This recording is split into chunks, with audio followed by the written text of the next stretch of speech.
Slayer,'s a hard place to live. Real hard. Ain't no soft landing nowhere in here. You either catch on quick, or this place chew on you slow. This life don't hand out directions. Just wait. Just pressure sitting on your chest every morning. Folks think trouble kicked the door in. Nah. Trouble slick. Trouble got perfume on. Smiling at you like it already know your name, already in the room when you walk in. That's the slings and arrows, you don't hear them fly, you just feel that sting and wonder where it came from. Whole layer wrapped in dark mystery. Old magic in the walls. Wizards whispering deals they don't keep. Dragons watching from the shadows, counting bodies like loose change. Succubus love looks sweet at first, then you wake up lighter than you went to sleep. Hard tax, soul pawn. It's war out here. Quiet war. Betrayal wears silk and smile real nice. Same cats break bread with you. Be the one selling your name 2 streets over. This whole thing a stone cold trip, baby. No fair fights, no refunds. So whatever shield you walk around with, it better be battle tested. Not shiny. Not shiny. Not fresh out the armory, I'm talking chip paint. Bent edges. Blood you couldn't wash off even if you tried. Cause the layer don't care how fly you look in your armor. They care what's still holding when the smoke drift off. If you still here tomorrow, still breathing, still standing on your square, then yeah, you's a bad mother. Shut your mouth.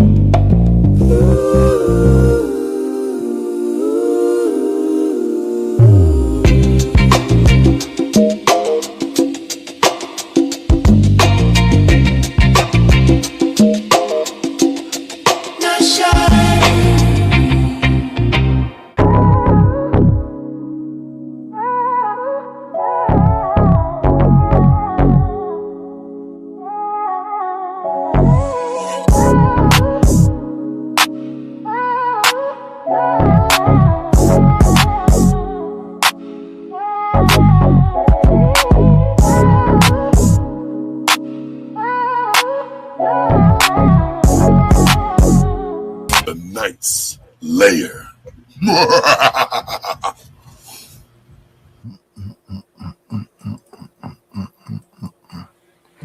What's happening, party people?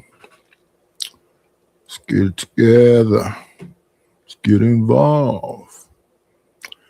Get the ticker scrolling.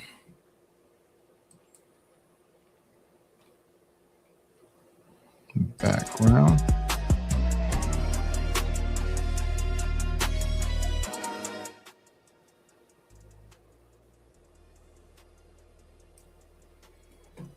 Let's go.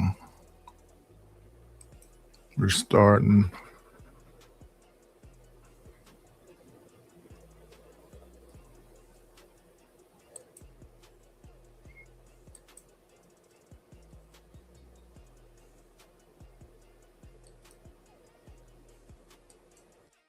Right here.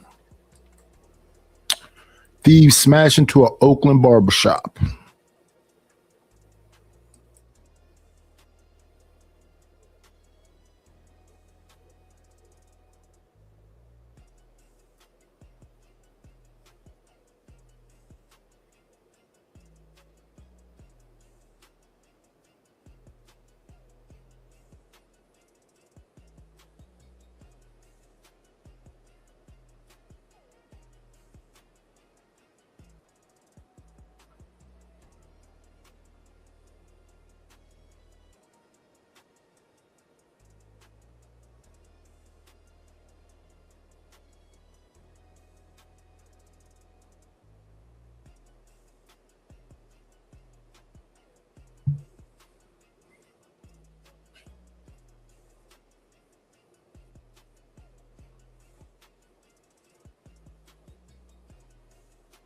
Oh, wait a minute. I already know what's wrong. 3-step process. StreamYard need to stop doing this, but yeah, I know what's going on already. Here we go. Now we on screen.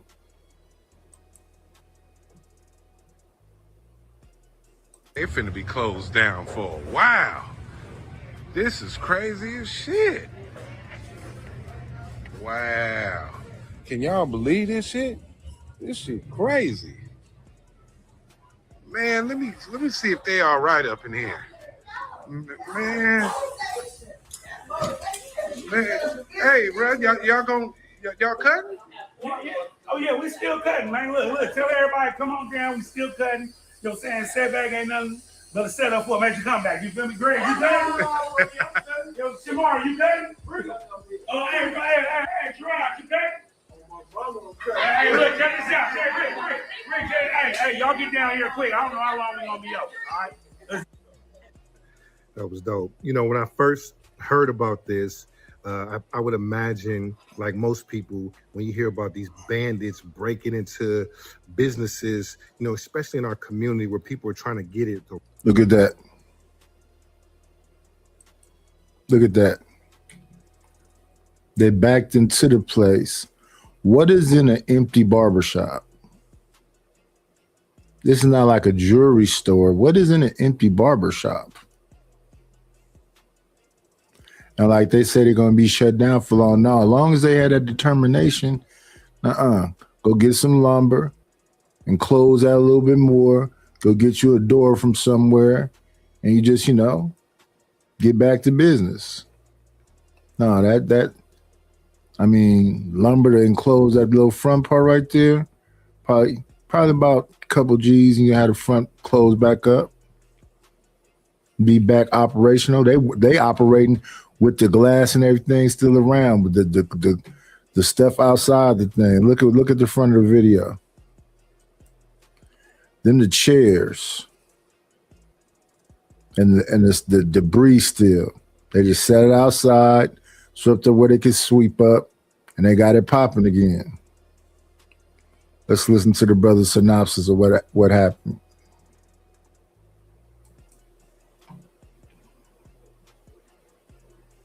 When I first heard about this, I would imagine, like most people, when you hear about these bandits breaking into businesses, you know, especially in our community where people are trying to get it the right way, it's so easy to be frustrated and ready to do whatever.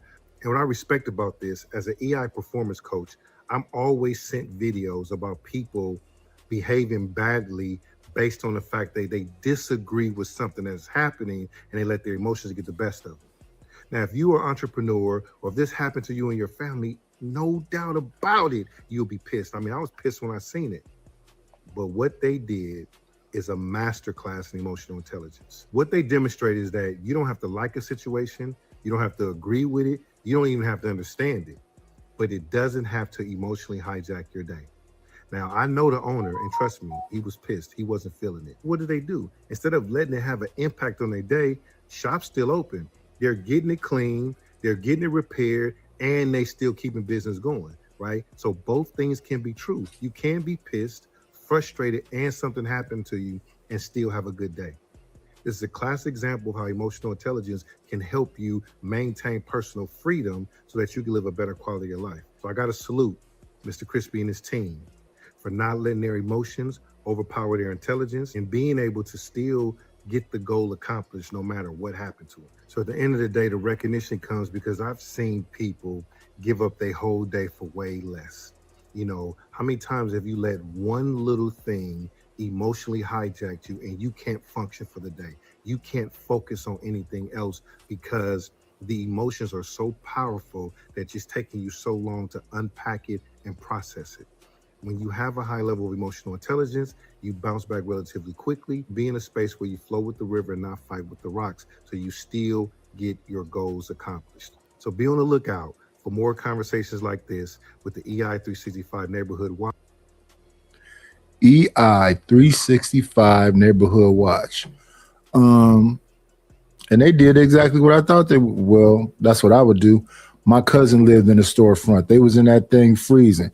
All you do, like I said, go get you some 2x4s, plywood, Get you a decent door. So they didn't close it. They could have it open on both sides. Or open on one side, yeah. Put that plywood up. Get you a, little door from Home Depot. Throw that thing in there. Paint the outside of that plywood. Or throw some tile on there, something that look decent, look good, and keep it pushing. Applaud that man. Shout out to him. Let's close that up. Don't move forward. Make sure we put that link in the description.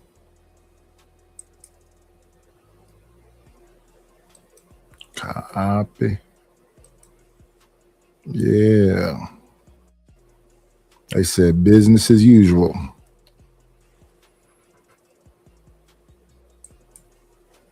And that's, the idea of community. Where's the community at? Come together for a brother that's working. Support that man. We see now.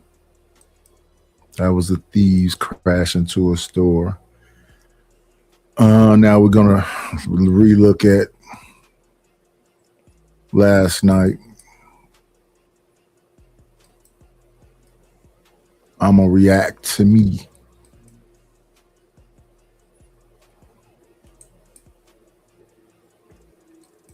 Before we get into this conversation about listening to the women.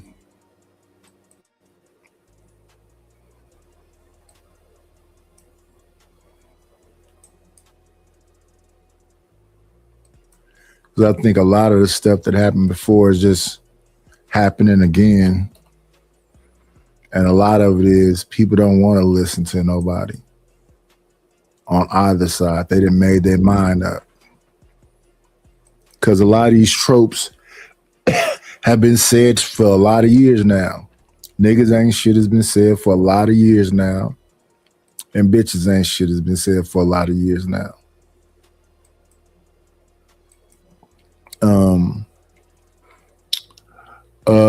Shout out to Almanai, shout out to Stanley, shout out to Deacon Dave. No, Deacon Dave, hit the Cash App, brother. Hit the Cash App.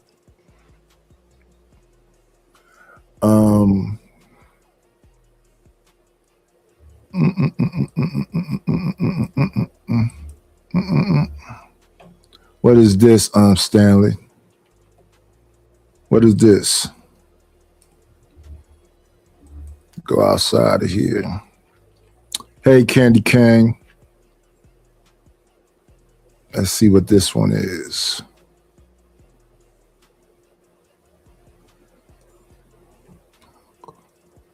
Punk Apologia.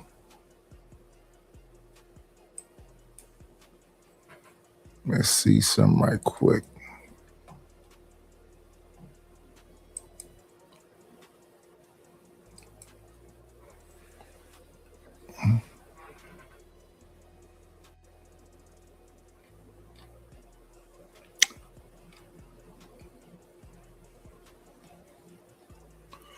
Punk Apologia.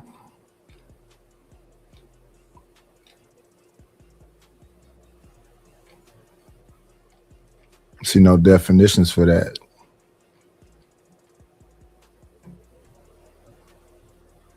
Maybe let's separate it.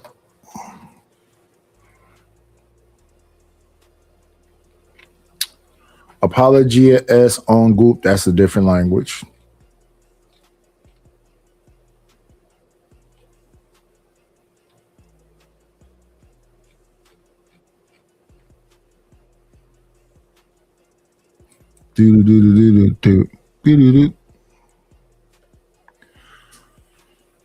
A formal written defense of one's opinions or conduct.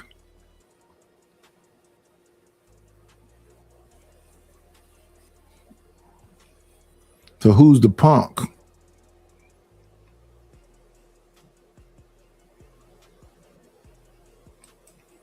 Anyway. Let's get this out the way and go to, and the beat goes on.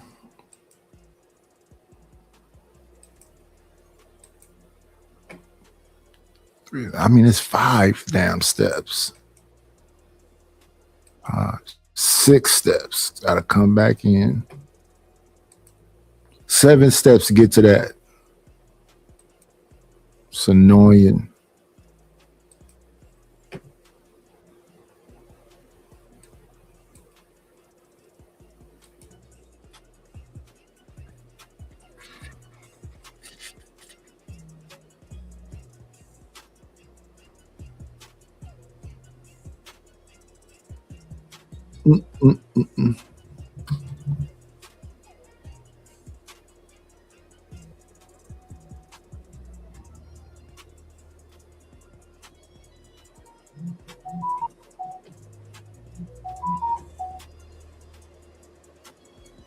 What's happening?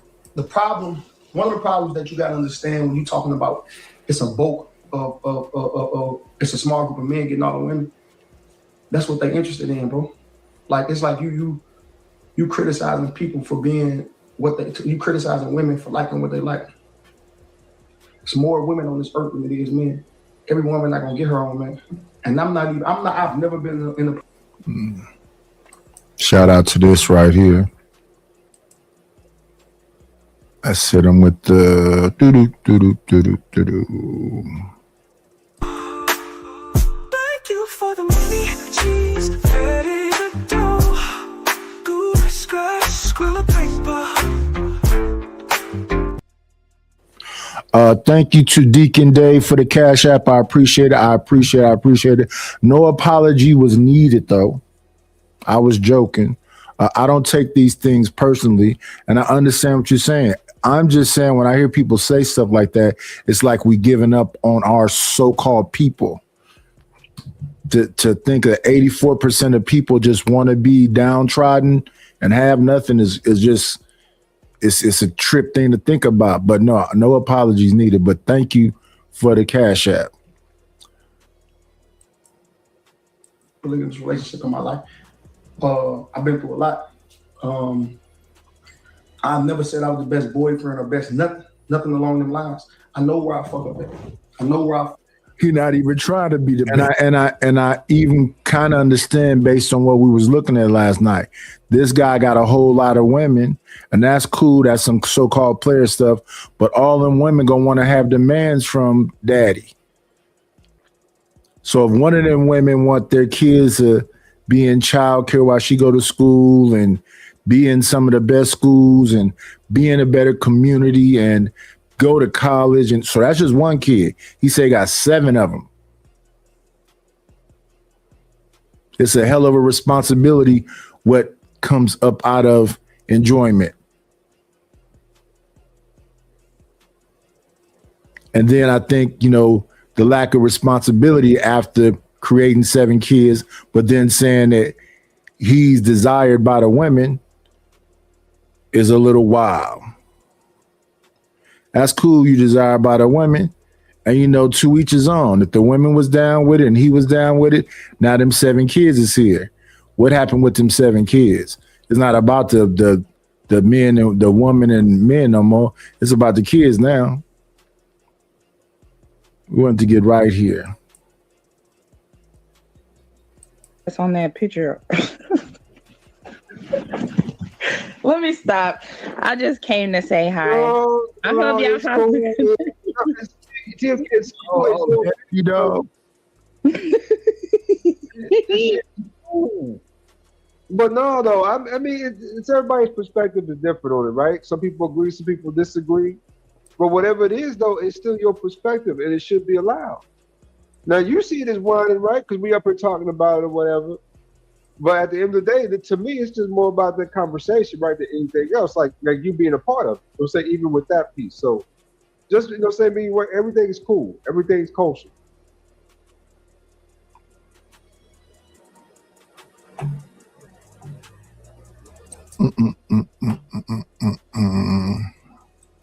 We operate on how the world treat us. in real life. And then when they say that black women is the least respected and the least protected, that's a damn lie.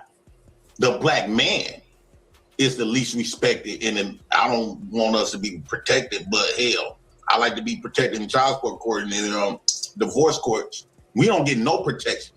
We don't get all this softness, right? So most black men, like myself, when I come up here, I talk to, they don't care. What I don't understand is the hair got to be wild. You got to be in mid-eating. Why is he like multitasking? We got a panel of silent people. Deacon said, where did the 84% came from? Remember, we looked up, because people are talking about how easy it is to be successful right now.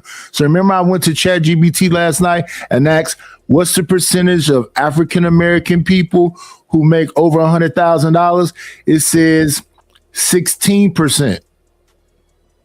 And then, it goes down lower and lower the more money you make. But 16%. So the other 84% that don't make $100,000, when I hear people say everybody should be successful, and they say success starts at six figures, which I don't think. I think you're just making it at six figures. Because if you got $100,000 a year, you got to think about taxes, and then where do you live at? If you make $100,000 a year in California, you just making it. Because after taxes, you're just making it. So you probably and that's for me alone. That's not including a wife and kids, especially if you're talking about a stay-at-home wife. Because if it's $100,000 a year just for me after taxes, if I have a wife, you might as well add on another 100. Damn near, because you're gonna have to be saving or whatever else for the potential kids that might be coming.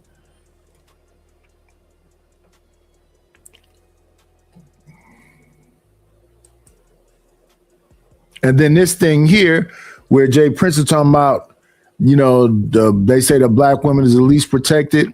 Well, women in general right now, shout out to women, feminism, and liberal men for overswinging the pendulum. It started at the Me Too movement, and now these women have a whole bunch of power. And they say power corrupts, and absolute power corrupts absolutely. So it was a whole lot of abuse of that power. So the Me Too movement took down a whole bunch of people, some that legitimately needed to be taken down, and then a bunch that did not. I should get that other clip from earlier too, because it has something to do with, before I go over into the clip with Clifton Powell. Let me see. Where was that clip on? Oh, that was Big Facts Podcast. Let me grab that up right quick, because that goes along with this too. Grab that up right quick. Big Facts Conseco, dude.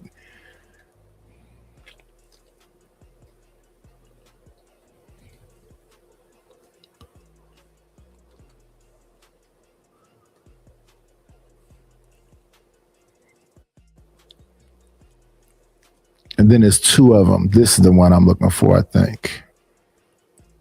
Is this the one? Yeah.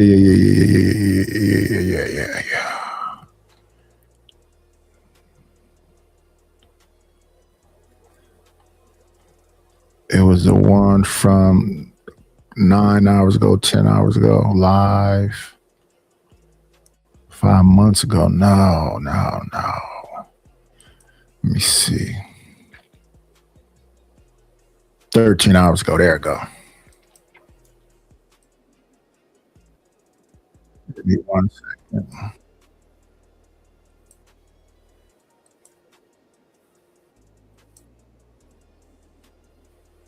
Let me see. 15, 10. There we go. Let's pull this over right here. And the beat goes on. And then make sure we put this link in the description. Yeah, man.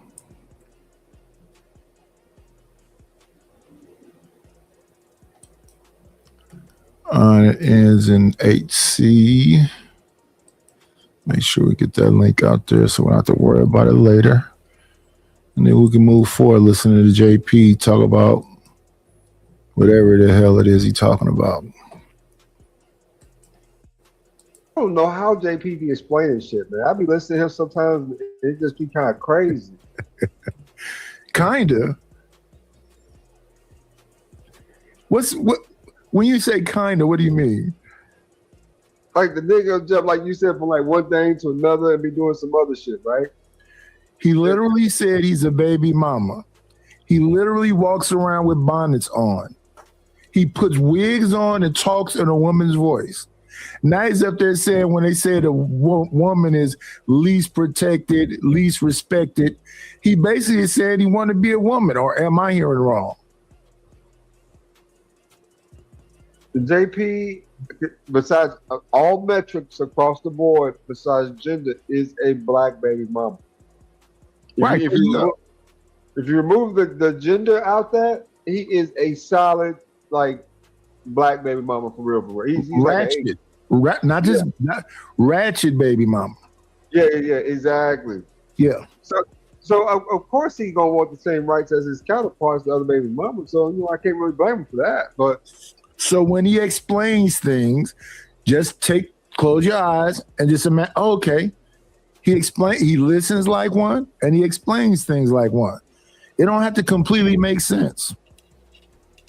He's just venting, and he can vent for a long time. You can go over there and he can just get up. He has a couple of views from the shitter. He's on a toilet. I never ever even want to see any nasty shit like that in my life. Man. I'm just saying. I don't want to see no nasty shit like that in my life. I don't even care. I'm just saying.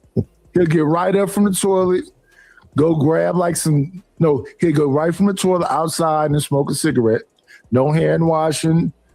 I don't even think the toilet get flushed. Smoke a cigarette, come in and just reach his hand in a bag of chips and start eating the chips. I watched one. I didn't need to watch another one because I couldn't believe it.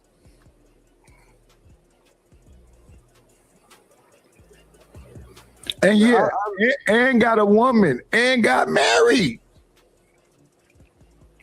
That's another one I watched that was hilarious. They got an Airbnb that had a portable jacuzzi that they both got in, and when they got out of it, it looked like tea. I was gonna say, and he got a decent wife out of the deal for the metrics he was hitting. That is a pretty great. That's pretty high end baby mama. You know, say a wife he got out of that deal, right? I mean, nigga ain't have no job. He was on welfare EBT talking about building out a damn food truck, and she came along and went along with the shit.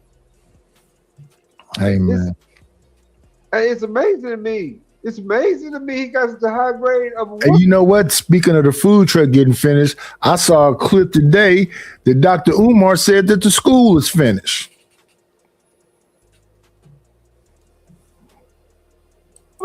At his lowest bottom. Well, that's not rare. That's why it's confusing, and that's why. So when he go on panels and he got a wife and blah blah blah, and these dudes doing everything, and it ain't working out. He wins that argument on the front end, but then when it's over in 1 month, that's like some Kim Kardashian stuff. But let's hope that the queen is not being led along by her nose. She say that we all in the mob of defending these dudes. So who's crying now? Y'all are. Y'all be letting a little man. Y'all let JP rest underneath y'all bosom for 5-6 years, man. If you don't get out of here. Underneath who bosom? Facts. She right. Where's underneath who bosom?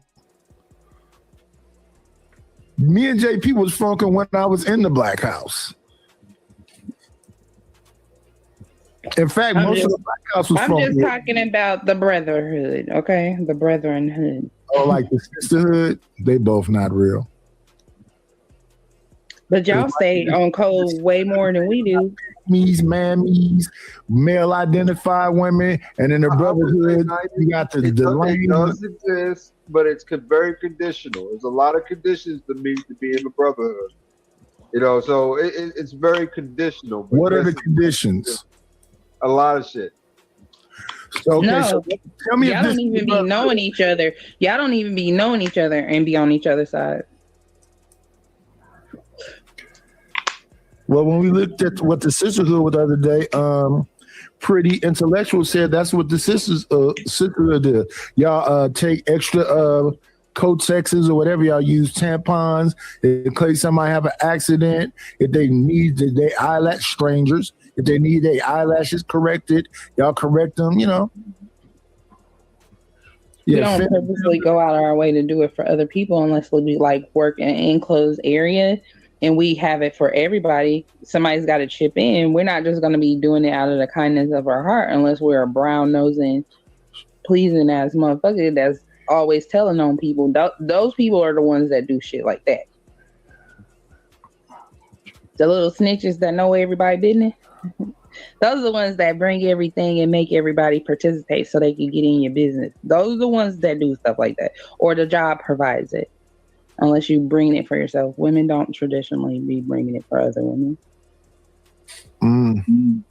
That's not bullshit. what that lady told the other day. I ain't never took no fucking tampons to work for no bitch. I've looked for some from that I had stashed in my car because I might need some one day. And she asked me, did I have some? And I went and checked and I could find it only a tampon and she wanted a pad. So, I mean, that's only how I remember giving her girl something. There's nothing wrong with saying that there is a brotherhood and there is a sisterhood. Okay, and both sides do a lot of the same shit. They do. Right. So the brotherhood is the people I don't. that see stuff that DJ Academics do and somehow defend DJ Academics. They see stuff that Fresh and Fit do and somehow defend what Fresh and Fit do. It depends on what's being said. But they definitely defend JP. Y'all been defending JP. Shit. Windmilling for JP. Shit, I fucking paid money to ban his ass from panels and people wouldn't even fucking ban him because he was gonna cry. Man, yeah, man, come on. We talking about JP. We ain't talking. I wonder what panels those was. I think that I don't now. Let me talk about that now. I think people won't go for that because they can make more money within there because this controversial stuff he say either get them dropped, they can make clips out of it. It's that kind of thing. But to not even take him away, that's yeah. You should take him away if you paid for him to get away. But like some channels have like time limits or something. When he was going over on Izzy channel, Izzy made him droppable, took the bounties off him. Yeah, I don't know what that's about. I'm not just saying Izzy's the only one who did it, but I'm just saying because he cries and you guys have sympathy for that cry baby ass shit. But when a woman cries, she gotta man up, she gotta do this, she gotta be stronger, she gotta choose better. But we got this nigga over here damn near got everything but the pussy because he got the titties, he got the bonnet, he probably got the makeup too, who knows. Well, these women is laughing at him as he's talking right now, and these dudes don't look like they're agreeing with him. I haven't been seeing what's been happening over the last 2 weeks, but I'm talking about years of this crybaby ass shit. I'm not going to disagree that he don't be crashing out. And then if you been beefing with him the whole time, how was you isn't the Black House JP? Yeah, why was you part of the group? If you we all began no. We all began on Fight Club, right? As Fight Club was winding down, the initial Black House, he was the president, right? But it was originally Fatty and them. It was JP, Fatty, Ali, Marcus, Chaz. That's what the original Black House was. Now, when it was that, I wasn't really there like that. Now, when they fell out, that happened in the Black House, and they started calling it the Crack House. That's when everybody left. So the only people that were there were me, Bomb Cherry, Governor Ron, and PH Diva. Oh. Because the majority of people left, and the majority of people that left started calling it the Crack House. How many And, years and the ago reason I was there is because I'm an insomniac. I be up at night. I sleep in like the daytime. How Yeah. many years ago was this shit? Which one, the Fight Club or the Black House? Black House. The Black House. Well, it just ended. It just got shut down. But I think it was around probably 3 years. Okay. So it was kind of new too. It was just for a minute though, right? Yeah. Okay. Because it got made at the end of Fight Club. So it was supposed to be when people got kicked off Fight Club, they were supposed to be able to go to something called the Gulag. But they didn't keep that Gulag idea. They turned it into the Black House. Yeah, so it was supposed to be if you get kicked out of Fight Club, because Fight Club used to be so packed nobody could get on the panel, and then it was always like kicking people off. And that's what everybody is trying to make. A lot of people are trying to make their channel like that. Especially we moving forward. It's supposed to be about this conversation right here. Soft when they get ready to manipulate the situation for you to feel sorry for their ass. OG, I know you getting older. It's like with my aunties and them when they didn't whoop the other kids like they beat the shit out of us. So you getting kind of old, you getting a little soft on. Hey, J. Penn, I can still whoop your ass. You know that. So don't even start that. I can still whoop your ass. You know that. So don't be talking about that old shit. Don't be talking about that old shit. Don't even think about talking about no old shit, okay? Because you know I still can whoop your ass. So when I can't whoop your ass, then I will get old. OG and JT. Yeah, we moving forward. Here we go, I think. Nope. A little bit further. Here we are. Oh, you disagree with me on some things. You will at least say it in a very respectful way. So I just wanted to give y'all flowers. And then I'm gonna go to some more. Damn. Y'all seen that movie Devil's Advocate when that nigga in court was trying to talk, but the devil was like, "No, shut your ass up." I'm going to crash He out. put that curse on somebody to put a root on your ass. Yeah, Jay Prince say he shot a. That's you, ADS? Oh, ADS left. Oh, okay, that's what he's saying. He's leaving. All right. Is that who? I'm sorry. I had to put my thing on mute because I was trying not to laugh and I was trying to get my finger to the phone. Oh, she sound like me. Cause I be trying to be good, but sometimes it's like after I got attacked and I know I don't be messing with people, everybody getting it now. Like if I sit here and have to sit here and listen to this women bashing stuff, you getting it. I don't even care no more. You think he was bashing somebody this time? Yeah. He always crying about what women do, and then he gonna use the example of what men perpetuate against y'all all the time, but then blame it on the women because everything's our fault. That's so ridiculous. He's ridiculous. The fact that y'all even consider that crybaby argument that he just tried to make, that's y'all some. Woo. Why would she tease him about crying like a bitch, which is supposed to be referring to her, if that's not what y'all say to each other? Why would she be doing that? And then you're gonna blame her because she's just repeating the shit that she's seen y'all been doing it, and y'all stay doing it. That's like one of y'all favorite things to tease y'all friend. I seen you over here acting like a bitch. Oh, you just saying men in general? Yeah, men in general. Yeah, that's how y'all talk to each other because I see it all the time. I grew up with all boys. Mm. I got four brothers. Do you think that was? Do you think that was a good thing or a bad thing? Depending on what the reason was. Okay, like let's say for instance, if my mom was trying to make us eat some food that we didn't want to eat because she wasn't a good cook at all. And one situation, she was making something from this nasty ass cookbook she said.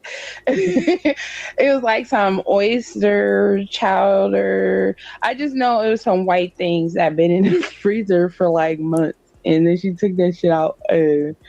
Whatever she did, I wasn't planning on eating it. So if you gonna whip my ass, let's just get it over with. Because I stayed getting in trouble for food. But my brother, he didn't want to whoop it, and he just kept crying. My dad came out of the room after probably letting them cry in there for about an hour. That's the first thing that came out of his mouth. He even used to say shit like that to me. That's why I just said I'd just rather get my whooping. I don't want to stand in the corner and be in that corner for 12 hours. I'm not trying to do any of that. I just want the whooping so I can just go to bed and not eat no more for the rest of the night. So because he didn't want to eat the food, and he was crying like a bitch. Huh? Yep, that's what my dad told him, and that was his favorite thing to do. He even did it to me. That Just for not wanting to eat hot food, like malted meal, oatmeal, stuff like that. I cannot eat hot temperature food. I still can't, even at my age now. And I stayed in trouble for that. He didn't whoop me, but my mom would be the one that whooped me. He would leave me in the corner all day for like 12 hours, like literally till like day near dinner time. Standing. And if I cried, that's what I was going to hear. And then one of the times he asked me, did I want to go to the store? And I said, yes. You know this mean, evil bastard? I mean, I think I was like 8. He had me go get a hot pickle. You remember those peppermint sticks that was thick and they were long? He had me get that. And a pack of cigarettes, because at 8 years old, I could buy cigarettes. I bought him some cigarettes because he smoked Cool Filter Kings. It was some other stuff. But then when it was time for me to ask if I have to get back in the corner or not, and he was like, well, I'm just going to make you a snack and then you're good. You're good after that. Or I don't remember exactly what he said, but I just knew I could get out the corner after I ate my snack. You know what my snack was? No. That hot ass pickle with that peppermint stick in it. And I had to eat the whole thing. That was disgusting to you? Do you know how bad that burnt my face and my mouth? I almost had to go to the emergency room. I was 8 years old. I know people. And because I was crying like a pickle. Yeah. We are almost there. Eating. I'm gonna stop eating. Who the fuck eat pretzels without drinking water on the side? Like you suicidal? You might as well be like you eating Popeyes biscuits without no drink. I don't know how many of y'all raise kids.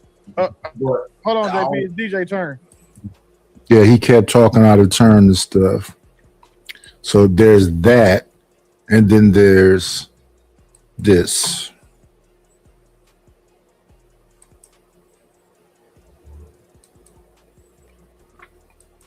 Because the show we're about to look at is called Listen to Women.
This is insanity, but dangerous.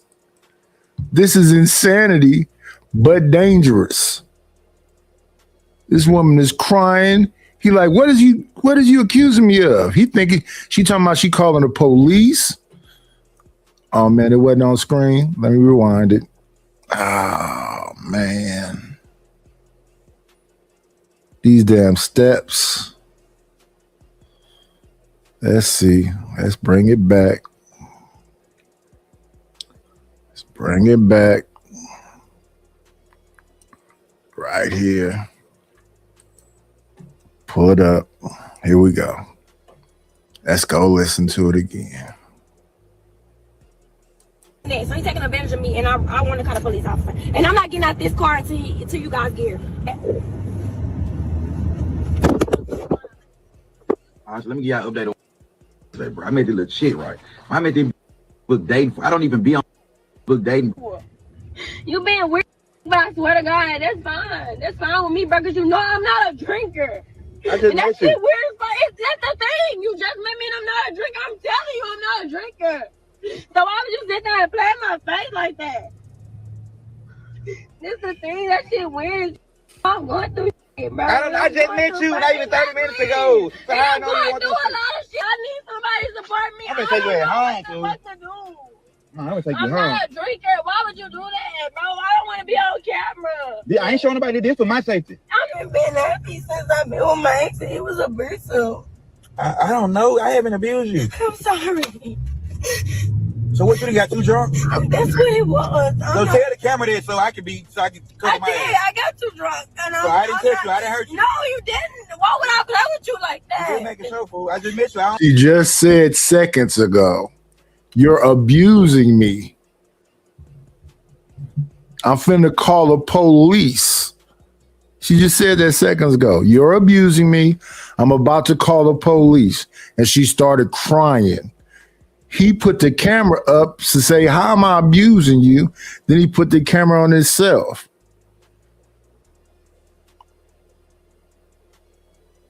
We're about to look at this thing talking about listen to women. And the women is the closest thing to God if she's not God herself. We're about to listen to that in a second. I know you, and you crying already. Look how you. I just met you 30 minutes ago, and look at you. I hate when people take advantage of me, bro. I'm taking advantage of you. I'm not saying you taking advantage of me. You are saying that. What do you think you said? You said, you're abusing me. I'm calling the police. He said, what? Then he put the camera on you. Then you swatted at the camera. And he said, I'm abusing you. And now we're here. I would get away from somebody that just breaks. I was involved with a woman like this. I was involved with them like when I met her, she was drinking now. We were drinking. And now later on in the situation, she said the same thing. You know I can't drink. Then why do you keep drinking? Did he pin you down and open your mouth and pour it in your mouth? How does somebody make somebody do something? My ex, literally, I've been I've been in a relationship. You finna go to We can go to your house though. Where No, you it don't matter. Stop recording me. Where you say? We can go to your house so you can be safe. No, ma'am. I'm gonna wait till you guys get here because he traffic. I'll wait. I'll wait. She just said he wasn't abusing her. He's saying she's freaking him out. He's trying to take her home. She's on the phone with the police talking about he's sex trafficking her.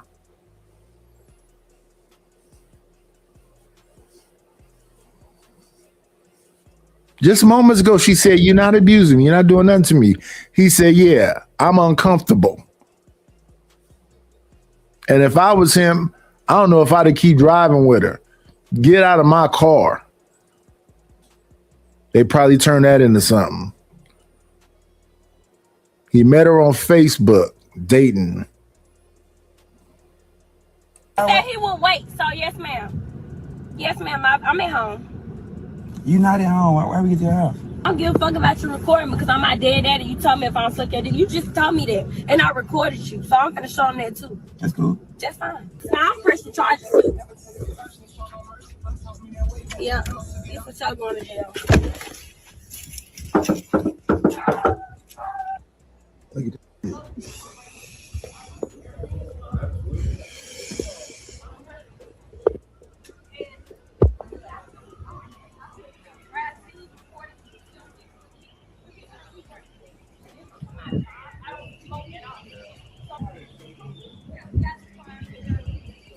Yeah, man, I ain't want to do this, man, but I've been getting all type of private calls all night, threats and shit. So I just wanted to clear the air before a motherfucker try to make me sound like I'm the bad person. Bruh, be careful when y'all dealing with these females. This for awareness on. I'm not trying to embarrass this girl or nothing, but I'm just trying to save somebody, help somebody. Young brothers, she started acting crazy. Please record. The girl called the police, went through with the whole thing. They actually came out there. The question that they're gonna ask, the meat and potatoes question is, did he physically harm you? And it's then on her moral compass to go that far and lie that much. Like, because it is some girls who will actually stop short of lying. That they'll exaggerate what actually happened, but they not with just like saying that, oh yeah, he tried to pull down my pants physically.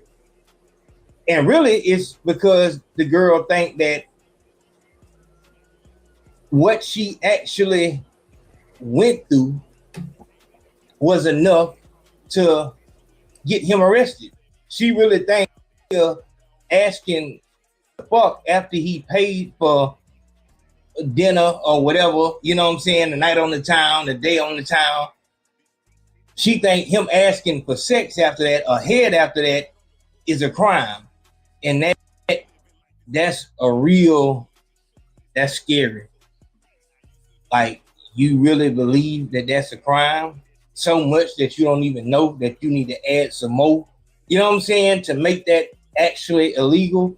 So they'll stop short of saying that, no, he didn't hit me. He just told me he wanted some head. And he didn't even buy me no shoes.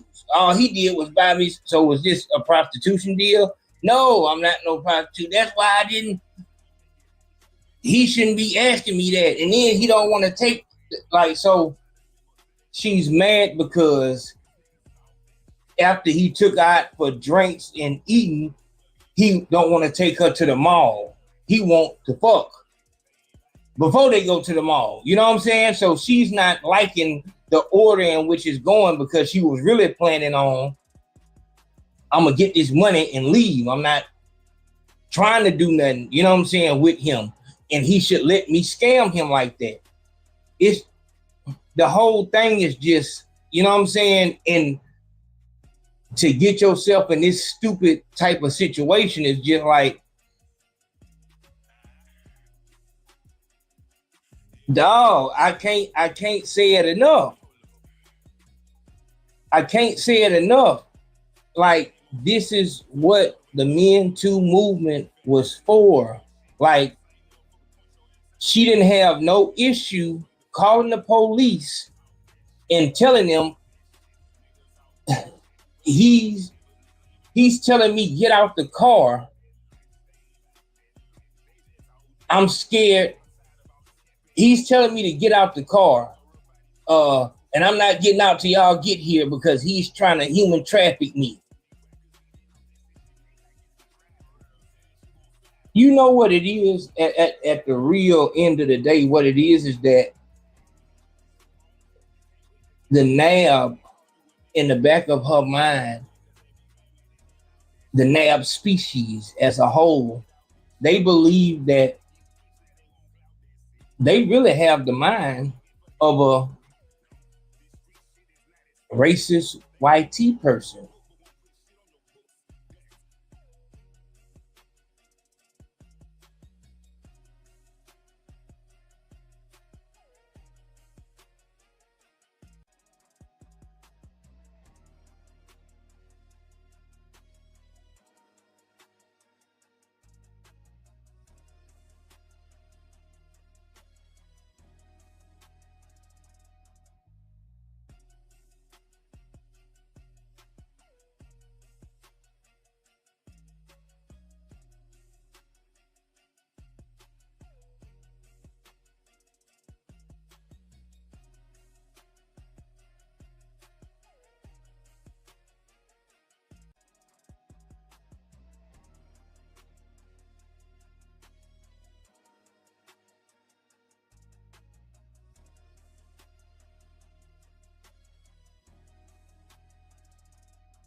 they feel like you as a black dude, your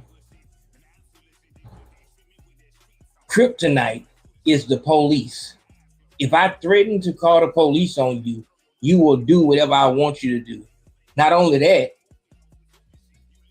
I know that the police kill y'all. So you make me mad, I'm gonna get them over here to kill you. They gonna get my get back. I'm gonna use them as a weapon.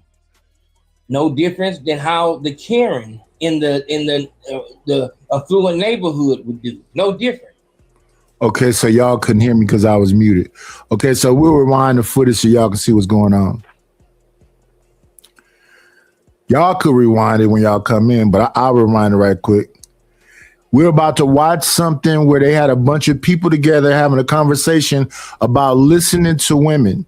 In particular, listen to black women. The black woman is God. She's the closest thing to God because black people come out of Africa, the whole Lucy thing. So listen to black women. That's what we're about to get into. We started off this thing listening to a conversation from last night. We only dealt with a little piece of this conversation last night, but I want to do a deeper look from the certain point and moving forward. So I played the clip of JP saying that they say that the black, because they like to repeat things that's been said before. So they repeated the whole thing that Malcolm X said about the black woman being the least protected. So I played the clip from last night of a guy that was talking to Anton Daniels, who got 7 baby mothers and a criminal past. So it was the whole, Pookie versus Educated Lame thing. So the big old swole dude from out of prison came on and said the reason why all these bitches is fucking me is because they don't want to fuck a lame like you. They'll come take your money. They might marry you. I'll be fucking your bitch when she marry you. That kind of thing. Now, is that a lie? Then it's the whole, all these men, I don't know if they slow or what's going on with them. They got all these babies that they didn't ask this person to get a paternity test ahead of time if they didn't trust them or some point. But at some point, they went and got a paternity test to come find out the kid is not your father. And the high ass numbers of that. So this is what they do. This is what they be saying is bashing. I'm not talking about bashing nobody. I'm just saying what they say the numbers are. They say the numbers of kids is being born to the wrong father because some dude was scared to ask and blah, blah, blah, blah is ridiculous. Then they start talking about baby deletions. And they say that number is ridiculous. So we're about to go over to a conversation about once you mess with this woman, what she does with her body is her business. If she want to delete the baby, that's her business. If she want to keep the baby, that's her business. You don't have shit to do with it. Shut the fuck up. You skeeted in her. Now she has total control. We're about to get to that conversation in a minute. So I want to start off with the prison dude. They got the 7 baby mamas. Or you could talk about Shorty Low the rapper. Well, I don't know. I think he had 12 baby mamas. And then, because I want to talk about the broke niggas that got baby mamas. Forget the Cam Newtons and the Futures and the Nick Cannons. They rich. But even that situation. So you get the Cheyenne Bryant and the other one, Fontenette, talking about all they doing is creating broken homes. If we stop slinging shit at each other, maybe we could come to some kind of understanding. But it's a fucking real gender war. And the only way you can have a war is if you have 2 combatants and both sides is fighting like a motherfucker. I'm not in the motherfucker because I don't think I need to talk about all women. I need to be concerned about the women I interact with. And I'm not interacting with none. I am celibate and living in a house alone. So I'm not, you don't have to worry about me or the bear. Okay, so did I wind it back?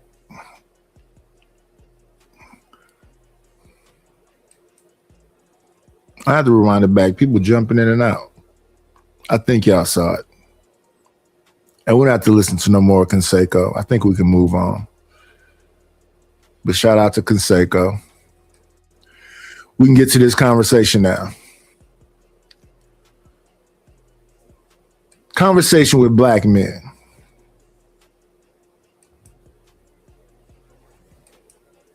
The conversation just be seeming like a wobbler to me. Don't make sense. Because it's just, well, this is what's wrong with you niggas. Is this. Okay, so what made you say that? Because y'all got this space that's supposed to be for men alone, and y'all sit over here and cry. Now, when I was younger, I remember very vividly, I used to hear women say they want men to be more expressive, more emotionally available. You know, they don't have to be angry and all this other shit. So it was a whole movement against masculinity. And they start calling masculinity toxic. Do people not forget all this shit? So when they start talking about toxic masculinity, and now they're saying, where are all the men at? You said they was toxic. You said they was dangerous. Why don't men approach me anymore? You said we're dangerous. I be on these panels with grown ass women, and people will be like, that's disgusting. Ain't nobody supposed to be around this motherfucker under the age of, I don't know, 18. And I don't know no fucking body that I didn't talk to on here. Maybe Cammy. That's fucking under the age of 29. If it is, I don't know.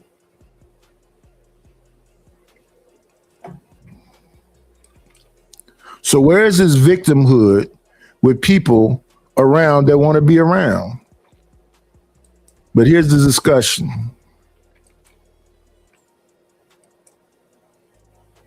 Let's take our time and listen very closely.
And then here's the thing, and not to make excuses, but dudes went to the military, turned into junkies in the military because they couldn't deal with what they were doing while they were in the military. I played this shit already on a clip I made about the Monahan report and exactly what was going on during that time. It's supposed to be no man rule. A lot of them dudes was addicts. And a lot of different people just can't cope with life. So the way that they cope is with drugs and alcohol. And the thing that they do is, so in the Willie Lynch letter, they say the way you tame the minds mentally is you get a man and put him in the middle of the street, biggest, buffest man, tie a rope around one leg, tie a rope around the other leg, then slap the horses and rip the man in half. Now let's jump forward to now. Philando Castile, licensed weapon owner. Pow. Put the knee on the neck of George Floyd. Do what you did to Oscar Grant. Do what you did to Tamir Rice. So you saying that the young folks is out here just on pills, drinking, doing this just because they just addicts, or they dealing with not post-traumatic, traumatic stress disorder. When I was really young, when all that crazy shit was happening, psychologically, I wasn't even thinking, what was going on because you're just living through it. I remember I was hella young. We lived on 73rd and Fresno Street. We were so don't open no doors, don't open no windows. I don't give a damn what's going on. My sister is 7 years older than me, 6 years older than my bigger brother. So she was probably 12. My brother was 6. I was probably 5. My little brother was 4. We hearing some rumbling, banging. We're on the bottom floor in the back of our house. We woke up the next day. It was yellow tape. It was like a fake fur coat. But we heard it was a woman and a man in the back. So we don't know if the woman got deleted, what happened. But that was the first thing I remember as far as crime-wise. Hella young, in the house. Hella young. You don't know how that messed with you psychologically. And that don't even count with when they was deleting ladies and dudes was having, getting popped, seeing bodies, all this stuff. Younger, I wasn't thinking about it the way I think about it now. So like even when I got transferred to my father and got to West Oakland, all that gang stuff. Well, we didn't call it gang. Well, all that violence there. People getting popped, wrapped up in sticker bushes, stuck in trunks. All the crazy, chaotic stuff. So when people be talking to stuff like, well, the men just ain't this and the women just ain't this, how do you cope with all that stress? Is people just drinking because there's alcohol around? Or is it all programmed and planned? So that's what Clifton Powell is talking about right now. His daddy was crazy, but how did he get there? What made him get to the point where he didn't want to hear shit? He just knocked the fuck out of anything. How did he get there?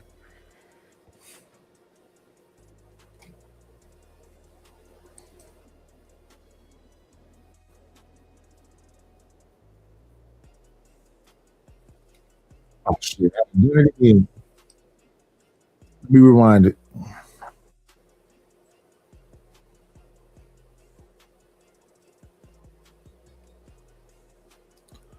Let me rewind it. I wish StreamYard would stop messing with this. Here we are.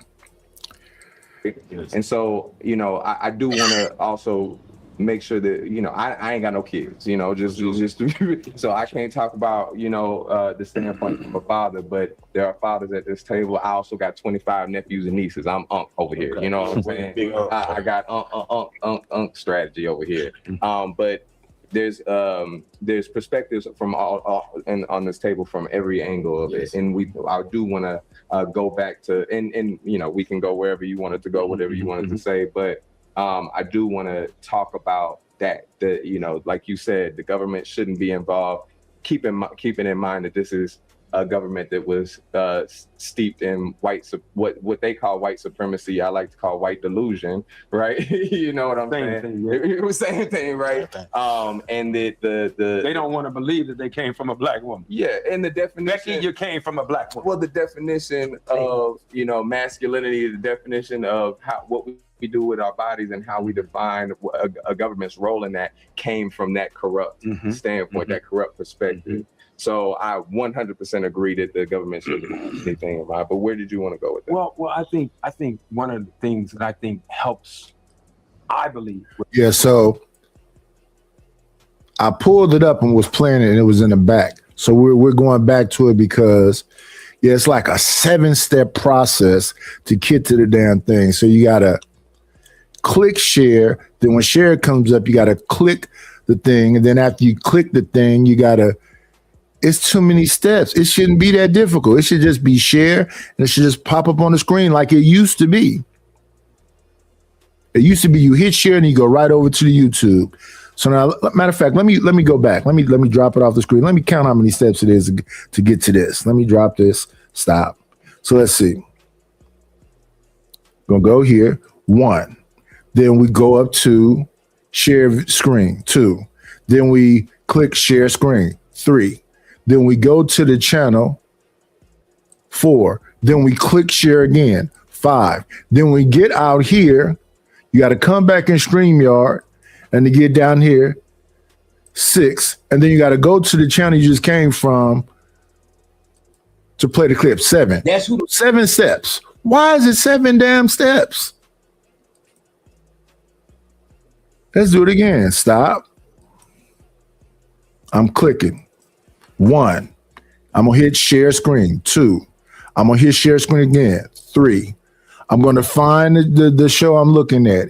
It is called Black Men Trust Black Women. 4, now I gotta hit share again. 5, now I gotta go out here and go back into StreamYard.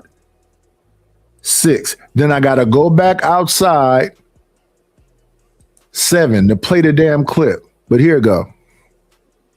I'm gonna rewind that again. So sometime y'all hear me talking because I'm outside of StreamYard clicking this. But when I go through all them steps, I got to come back in StreamYard to put it on the stream. That's ridiculous. They need to fix that.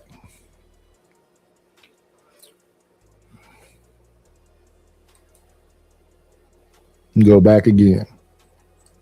Right here. Let's go. Keeping in mind that this is a government that was steeped in what they call white supremacy. I like to call white delusion, right? You know what I'm saying? It was same thing, right? And they don't want to believe that they came from a black woman. Yeah, and the definition. Becky, you came from a black woman. Well, the definition of masculinity, the definition of what we do with our bodies and how we define a government's role in that came from that corrupt standpoint, that corrupt perspective. So I 100% agree that the government should do anything about it. But where did you want to go with that? Well, I think one of the things that I think helps, I believe, with women's right in terms of their sexual reproduction is the relationship that we have with the black man.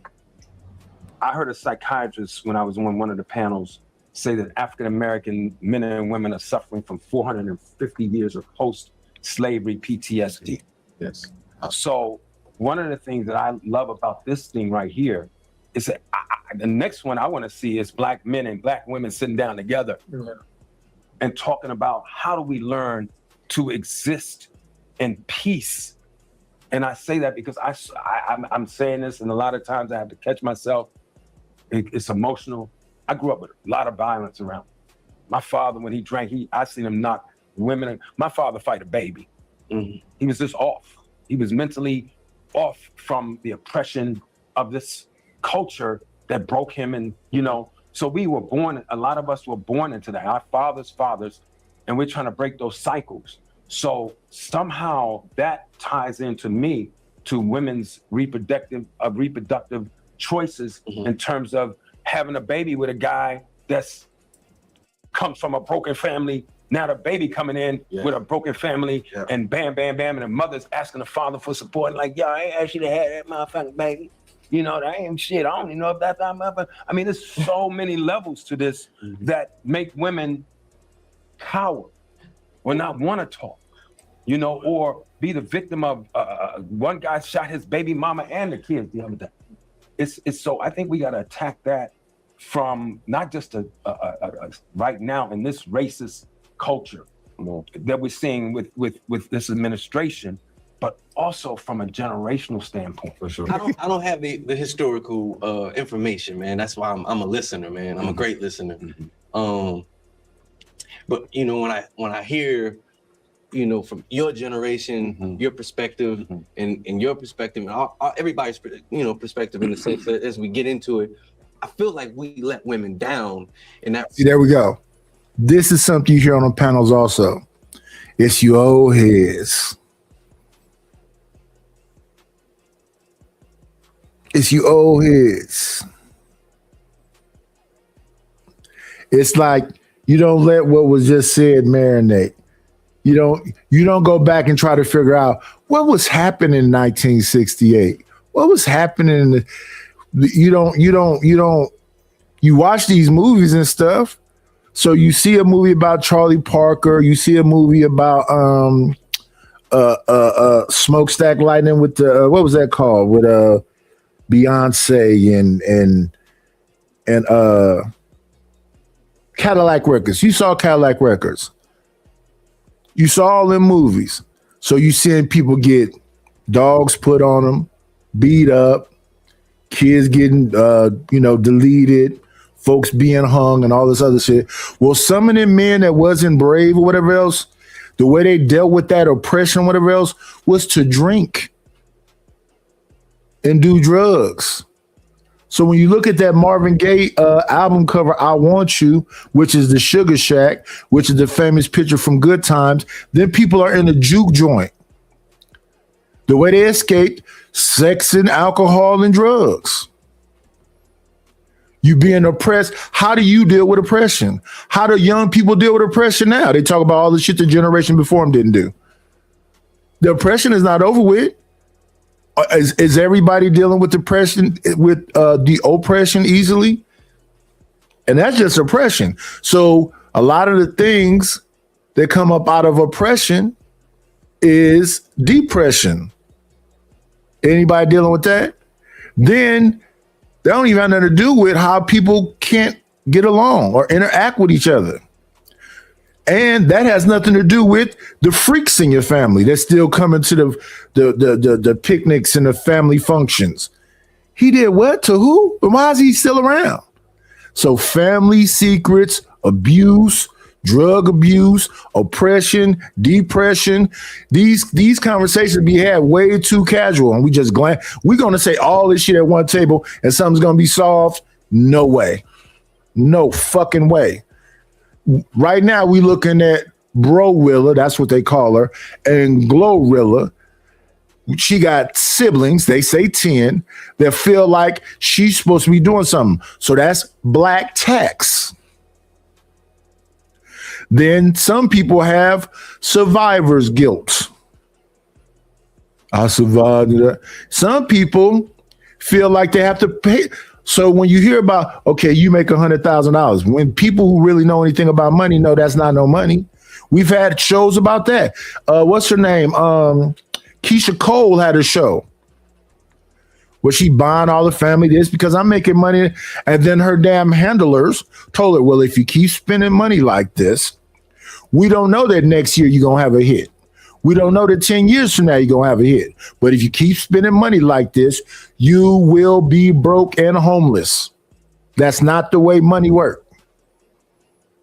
A whole show about it. Multiple shows about it. Cadillac Records was about it.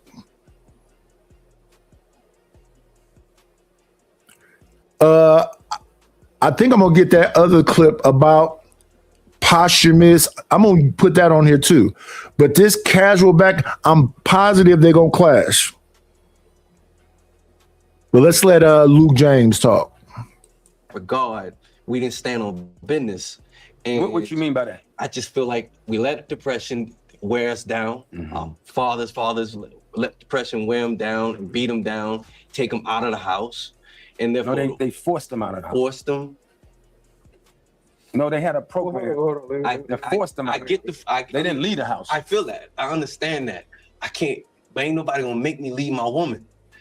I get that. I get it, but ain't nobody gonna make me leave my family. I got you. I get what I understand that I could never fathom what went on back then. I think you might be alluding to weak ass men allowing things that might be coming up. Like, like, oh, this seems like, I don't know exactly the historical presence of it either, but you know how you say like, oh, like, you stripping us from the house. Oftentimes, I'm a man who dates men. A lot of men are strong. So the way that you say you're not going to take nobody from my family, you're not going to strip me from my family, a lot of people don't walk with that. A lot of people don't have that. So, I mean, like, it is systematic, but I mean, at the same time, I mean, you part of like the few men who is not going to live their life like that. I mean, I get a system that you live in a place that is just geared to tell you you ain't shit, you ain't shit, you ain't shit, and it beats you down. You ain't shit, you ain't shit, and it beats your other counterpart down. So y'all come home to madness, beatness. Yeah. Nobody know how to heal anybody, right? It's a lot that goes into it. Yeah, But all that being said is just being glanced over. Somebody gonna get pissed off. That's why I came back to look at it, because I looked at the earlier part of it, because I already know where this is going. You can't talk about all them generations, all these different things, and your perspective on it when you ain't in that position. You got people right now and your generation. Look at what happened with Bobby Brown. It's amazing he's still walking around. Look at what happened with Whitney Houston. You're an entertainer, Luke James. Look at what happened to El DeBarge. Look what happened to Bobby DeBarge. Most of the DeBarges was drug addicts. El DeBarge said for the longest, my family's on drugs, so I'm not going to lose drugs. And he got hurt. He got hurt somehow. I don't know what it was. I don't remember. You can easily go research it. And they gave him some damn pharmaceutical drug. Next thing you know, bam, he was lit. Some people... I guess you have to check this out too. Because they have generations of people using drugs, they're saying that's why they used to call in the 80s them babies crack babies. Their mama had them while they was on crack. So I'll be wondering, if you ever touch some crack, or if you ever whiff some crack because your mother had you when you was on crack, will you be automatically addicted? When these people be drinking and stuff before they have you, if you never had no alcohol and you trying to avoid it because your parents is on alcohol, if you ever get a taste of alcohol, will you be addicted? Is it a part of your DNA now because your mom was on crack, your daddy was an alcoholic?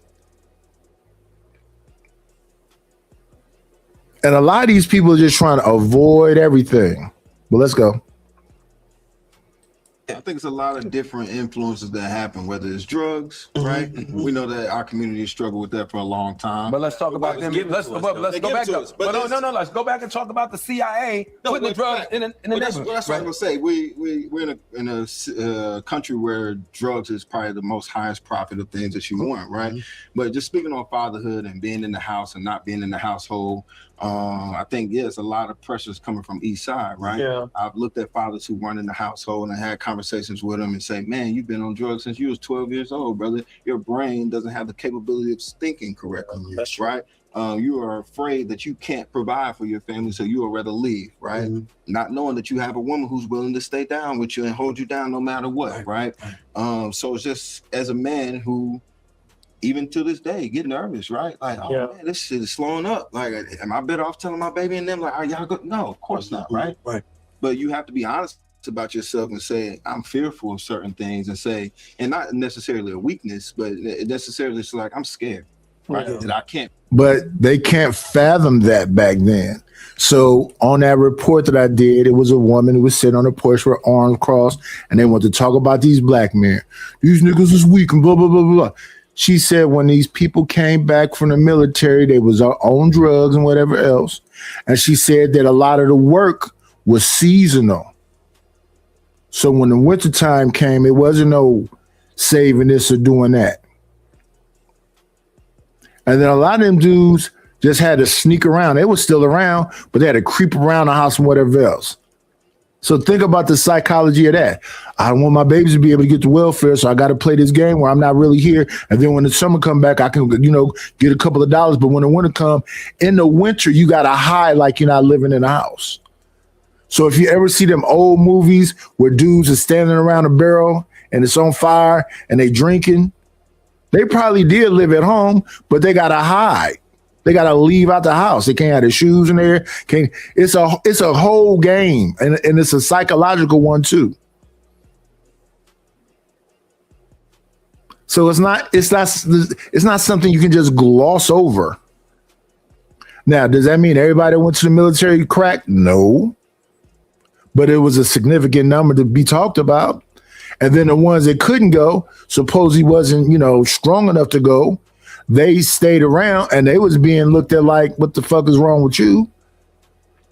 It's a whole lot of stuff. And it's not no excuses either. So when I was saying last night, not an excuse, just something that happened. Right now, no excuses. It's just something that's happening. So when I hear people talk about all these successes and they make this much money, I say, okay, so let me look up African Americans that make six figures. I didn't even say six figures. I make $100,000 a year. It says 16%. $100,000 a year doesn't matter because after taxes, you probably gonna have about 67,000. 5,000 a month is just about okay for me to live where I'm living by myself. So when I hear people on here talking about you're gonna probably need $200,000 if you don't have a wife and the kids, that's kind of true. Because you need some money to be able to save and invest and whatever else, because when the money get funny and whatever else, then what? If you don't have no life insurance, you want whole life insurance, medical insurance, dental insurance, insurance for, and them is separate insurances. I used to think medical insurance meant everything all together. Nope. We had to pay out of pocket for these glasses. And then, house warranties. That's for your appliances and stuff. If they get old, they'll replace them. Property taxes. They gonna get your ass. It's just bills on top of bills on top of bills on top of bills. So you will want your family to function like a family. And a lot of times, families don't be functioning like a family. Families be functioning like you be sole provider forever. So you hear stories about my daddy was 60-something years old, still getting up. He was hurt and go to work anyway. Why the fuck did y'all let him do that? That's utility. That mean, even if he wanted to, why did y'all let him do that? So that's what I'm saying. We can't be disjointed like this. Only person that means something is this individual. We all supposed to mean something to each other.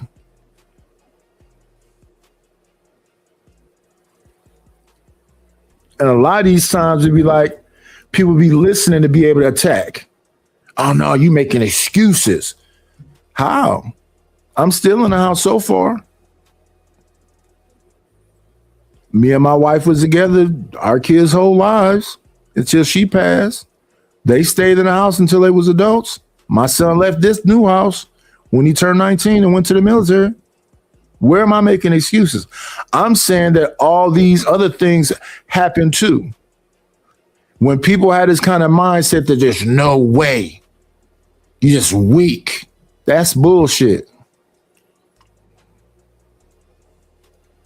Provide. Yeah. And now I've either let someone else kind of tell me what I need to do, right? Rather than following my own intuition and having a relationship with my ancestors in the universe, and that can really guide you, or having that one-on-one with your lady. So many things that can pull you out of the house, similar to the conversation is like, well, if I was enslaved, I wouldn't have done that thing right there too, having a conversation with the ancestors, conjuring. We was listening to that stuff the other day too. I don't know about all of that stuff. I had to have a conversation with my youngest one time. He was saying he felt some kind of way. I said, well, I don't know why you would feel that way. And I had a whole elaborate conversation with him. And sometimes people have that conversation too, but I don't know what that's all about. That's above my pay grade. All I try to do in my head is try not to do nothing crazy. Even though, like, to me, corporations is crooks. There's no other way to say it. Corporations is crooks. So when I see people doing certain things, I be like, well, damn, you starving people. The opportunity that you give them it's like you are giving them some money. They do have access to opportunity, but it's not enough to live on. So that's why I think family need to be more connected with each other. Why are you grown and not contributing some money to the house if you still in the house? When they turn 18, they need to get out. The only reason somebody would need to get out when they turn 18 is if they're a fucking monster. If you have basic human decency and respect for your people, there wouldn't be no reason for somebody to say that. You could stay until you save enough money. We could be using some of the equity to get you into a home. We could function like a family. But what be happening is it'd be 1,000 voices talking to your people about you and about what they don't think is this and blah, blah. If you're not functioning as a family, I just mean as your family unit, mother, father, and children. I don't want to hear about what your friends are doing. I don't want to hear about what some other family members are doing. That's bullshit. That's distractions. Or you just gonna bleed this man until he fall off, and then he took care of us, and he was John fucking Henry. Die once he got outside the other side of the mountain. Now we'll take his life insurance and go on vacations and fuck that money off.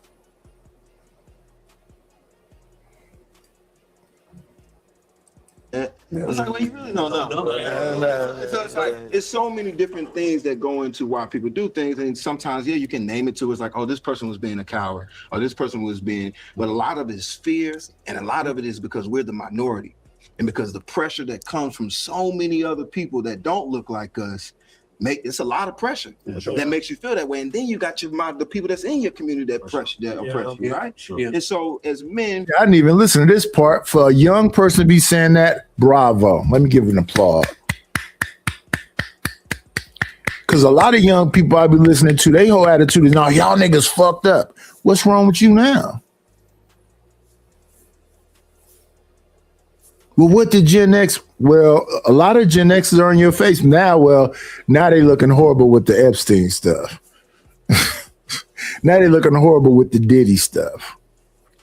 Now they looking horrible. Even though I know 50 Cent is trolling, whatever else, but the fact that 50 Cent and Ja Rule have been feuding for damn near 30-some years is starting to look pathetic now. Especially when some actual violence and different shit happen with that stuff, and they flirting on the edge of more violence. It's just looking the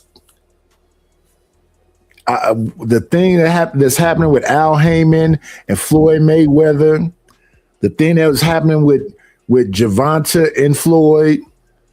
It's just cat and mouse, and a lot of money being just thrown away and thrown around. When you hear about I was just listening to Danny Boy earlier. Danny Boy was on Death Row in the height of it. He sang the vocals on I Ain't Mad at You and a bunch of other Death Row songs. So he was talking about he was on an independent label with some newer music, and he was doing okay, but they giving him, a little bit of money. They gave him like a $75,000 advance for him to do certain things, but he had to use that $75,000 to promote and the whole thing. So your wardrobe, your housing, and every single thing else was $75,000. And I think he said it was like a 2-year contract. So when you know that that's what you got, then you get a little bit of money from shows. So you can work with that a little bit. It's a little bit of money. You can keep you afloat. He said when he was working over there, he was working on his second project, and they had offered him $50,000. So $25,000 less. Then he said he got a phone call from Snoop, because Snoop got Death Row back. So Danny Boy's kind of happy because he's thinking, you know, when Snoop was on death row, he was getting effed over, you know, and he ended up going to Master P. And Master P taught Snoop about the business, but you've heard Snoop and Master P had this conversation before. So Danny Boy is thinking, okay, so Snoop gonna get us right. He said after, you know, he went over there and did this promo thing with Snoop, and Snoop put the new Death Row chain around his neck. He's cheesing, you know. Then when a contract come, Snoop offers him $10,000 for two album situation. And I'm listening to him, I'm like, oh, that's crazy. I would think. And then he said that he read deeper into the contract, and that if he would have signed that for the $10,000, he'd have to be exclusively with Death Row for 7 years.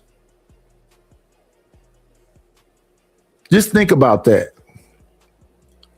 I would think what would be fair in that situation would be $250,000. Why that? Because you got to think about housing, promoting whatever albums, because you're talking about holding for 7 years. When you have exclusive rights, I mean, you can't do a commercial, do a vocal for somebody else, nothing. They own you. But let's move forward with this. We do it to women, right? As men, that's the tier. Right. We do it to women even more, right? We fall underneath that same thing. And so to your point, we got to strip that away, figure out what the issue is with that, have those conversations, understand that it's layers and layers of what it is, but also don't be like, you weak as hell. I'll make sure that word ain't like that now. You wouldn't been able to do it. You ain't been able to hold it down, but it's just like, man, it's so many, you know, reasons why a man will leave a household, and then sometimes it's us not holding them accountable and saying, hey, look, man, you need to get your shit together. All right, you need to make sure you over there. Because now I'm sitting here playing spades with you and smoking. You ain't seeing your kid 3 blocks down the street in weeks. Right. So no accountability. So to your point, as you was talking to your driver, let's take accountability, but then also kind of give each other a little bit of grace and understanding, especially our OGs who went through a lot, especially our guys who are coming from Vietnam, who came home to nothing and lost everything and went out there and lost their mind, saw things we can never imagine, right? Did everything for the Okay, so this brother must have been reading something. All right. Because when other people talk about this stuff, they just be like, you niggas is weak. You niggas, you making excuses.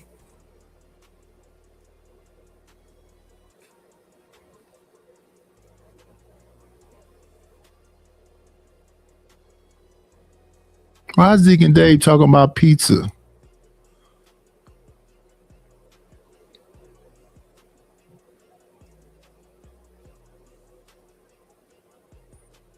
Almanai said this is BS.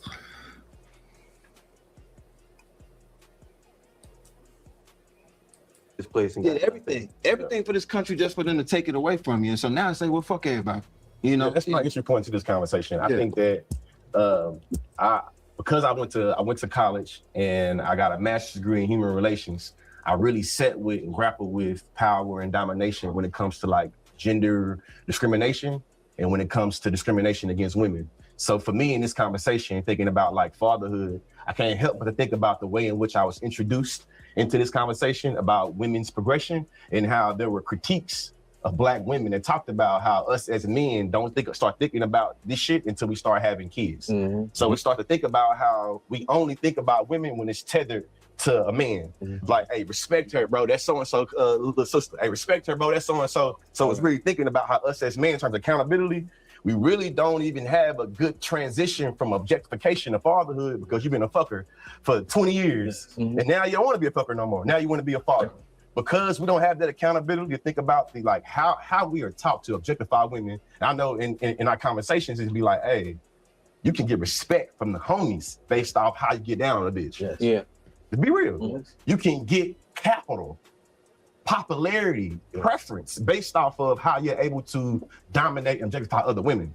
So then when I come into the conversation and I want to talk about progression of women, we start to have different, I'm gonna say pathology, different ways that stigma taps into it. And I think one of those is us being very critical about how we relate to women that's not related to us. Like, how do you respect women that's not your sister, that's not your mama, that's not your, you know what I'm saying, you feel me? Oh, even when you find them attractive. Like, how do you respect for those women? And I think that the conversation starts before we start thinking. Yeah, you treat everybody like human beings. I don't care how somebody look if they're not related to me or nothing else. I have basic human decency and respect for human beings. I'm not even finna talk about how you look, male or female. I have basic respect for most people I run into until they come with the bullshit.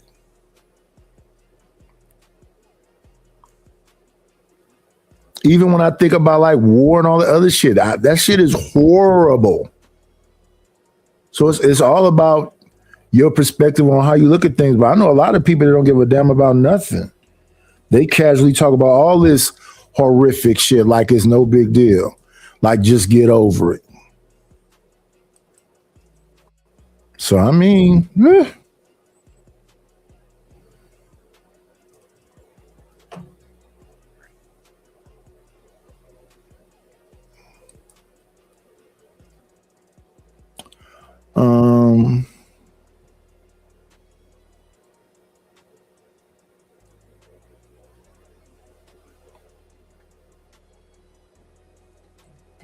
I don't know. It's a conversation that's been had a bunch of times before and been had the same way also. So it's a for me.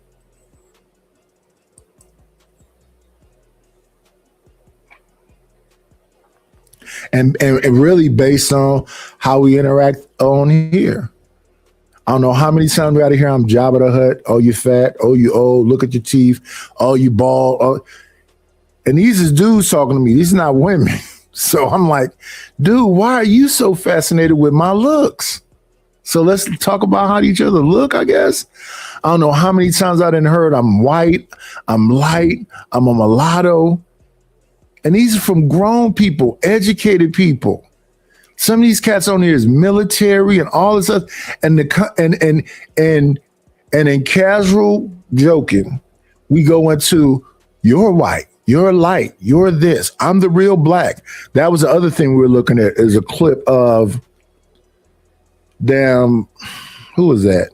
John Galt and Chaotic talking about Moon Cookie or whatever her name is. I don't want to mess her name up. Whatever her name, Moon something, and her sister Tina. Well, y'all not even black. I think one of them said that she's Jamaican. And the other girl said she's 71% something. And these same conversations have been happening my whole life. I used to hear when I was younger, you're light skinned. I've never been light skinned. Never. Even now when I haven't really been out, I mean, I'm not really dark, but I'm honey color. Is honey light skin? I thought light skin was like a red bone or yellow. I show pictures of me when I'm in the sun and I get a little tan. I'm super dark. I don't look honey no more. And these are the kind of conversations that go on all the time. Too much. Too much.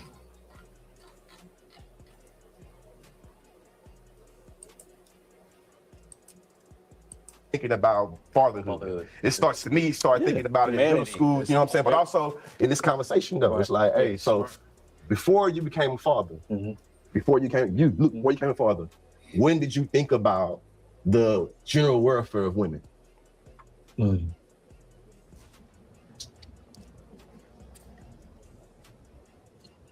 Well, I'm adopted, so I think that some of that has always been in my mind, just to what will make someone give their child up. You know, since I've always known since I was 7. Feel me? So, what environment was she in? Did she feel protected? Did she feel wanted, cared for, seen? all the things. So early on, but for me I think for me it's kind of gone to a place of just humanity of it all, just like a person. I want to do what I want to do when I want to do it. Right. I want to feel how I feel. That's me. I want the same for everybody. Yes. I want you to live your life. I don't want nobody to take their life. But for the most part, if it makes you happy, go do your thing. That's me. Right. That's who I am. I understand. If it makes you feel happy, go do your thing. It depends on what your thing is. Is your thing robbing folks? What is your thing? What is your thing? It's just not that simple. And I wasn't adopted. I was just bounced all around. And so I know a lot of my friends when I was younger was like in foster homes and juvenile and YA and all of that. So we would always end up around each other, and they always thought, I've been to juvenile and YA or in a foster home or whatever else, because that's how much I was just out there. And that's what people think. Was we in YA together? No. Was we in juvenile together? No. I never been to YA. I never been to juvenile. Well, why were you? I was just out, just drifting around. Because when you had those latchkey situations, I told y'all, when I got shipped to my father, now when I was with my mother's mother, I wasn't drifting around out there like that. But at the same time, it was get out of the house. So we talking about 19 years old. And it was said, don't leave off this block, right? Except when I give you this note to go to the store and get these groceries or something I need. So when I hear people say jump off the porch, it used to be a time, don't leave out this yard. Then that turned in, don't leave off this block, which was a trip because we walked to school. So when I think further back to when we lived on Fresno Street, it was don't leave out that parking lot, because in front of the house, it was a concrete parking lot. Do you understand when you don't have grass? And folks was out there fighting, and I don't know how many times I failed and just scraped off my whole elbow was bleeding. Because it's just, and then it had like two big ass boulders in the front of it. It was just all stone.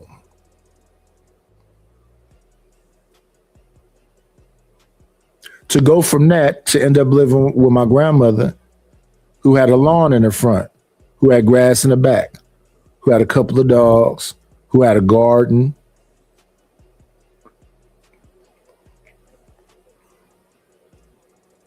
A whole different thing. She always kept her grass cut at a 3-inch blade. And never got to be bigger than that. Watered the grass, kept her bushes trimmed perfectly, manicured. The dogs was clean. Whole different thing. Then I got shipped from that to living in a van with Pops, then living in the bottom of a house in the garage area, the place where the hot water heater and everything else. It's like the utility room in the back of a garage. And then he wasn't there. So I told you I used to go outside and go off with these older kids from 40th and West to 53rd and Gaskill. So I went from almost being in North Oakland to deep North Oakland. And hanging out with these kids until the kids started doing them, like, somebody take him home. And a kid would take me home. And when I got took home, wasn't nobody there. Anything could have happened to me. I was 10. That a lot of people are not like that. A lot of people also don't have my experience. Yeah. That has probably made me this way. For sure. My upbringing, you dig? Single parent household, only my mama. Watching my mama deal with men. A safety engineer at NASA, surrounded by white men, telling her she don't know what she's doing. And she telling them, you got to put the gloves on. You know what I mean? It's my perspective is from that's my earliest. That's right. I want to, because how in this moment, because we have, when we're talking about the government, we have abortion ban in Georgia, my home state, Texas. That's leading to women dying, babies dying, people being less safe. And here we have folks, we've been hearing about folks being hung, lynched. We've been hearing about so many things this year that scare me as to how I got a big ass family, how all them people are gonna survive at this time. And I'm thinking about, and I'm not thinking about protect Black women like we've always heard it, like protect Black women. Oh, that's my girlfriend. That's my, don't hurt my mama. Don't talk about my mama. You know what I mean? But when we talking earlier about and even with that stuff, so yeah, you gotta have some kind of beard on you, because even that stuff, that's the same thing to me, because you got to have a beard to me, because they keep keeping fear in you.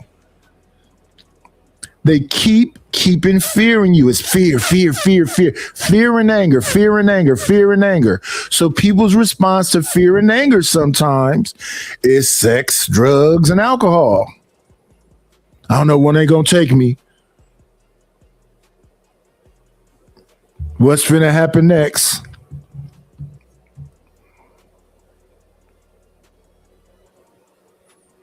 Oh, yeah. Harmonize. I swear, with all that's being said, as important that it is, all it is just another conversation.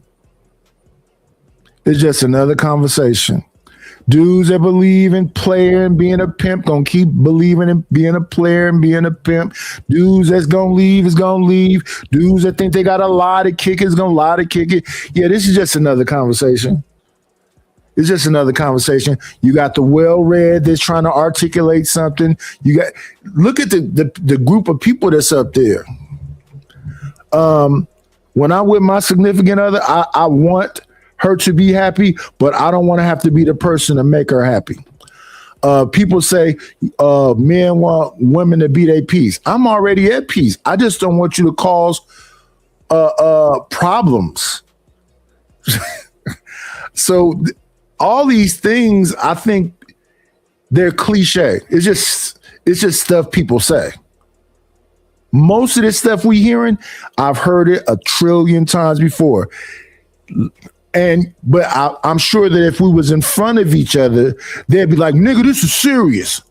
But now, y'all just talking. To be honest, it's just talking. Do I have empathy and sympathy? Sure. A man that got adopted? Sure. The situation that he's saying about his mom? Sure.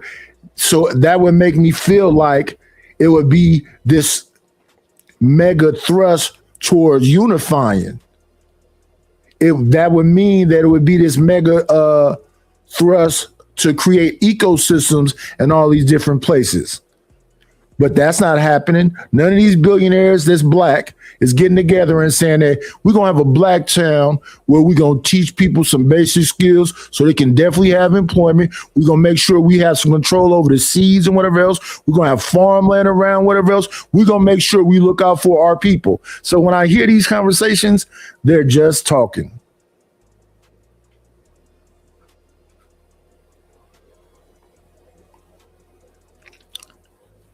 Because I believe these is liberals. I'm positive that brother right there with the green hat on, I believe these are liberals.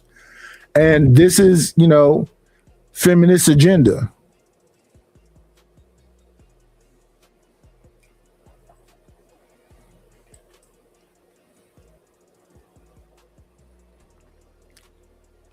village, right? And how a village, everybody has a responsibility for each person and each responsibility in nourishing, creating that nourishing environment, making sure there's healthy food, clean water, et cetera, et cetera.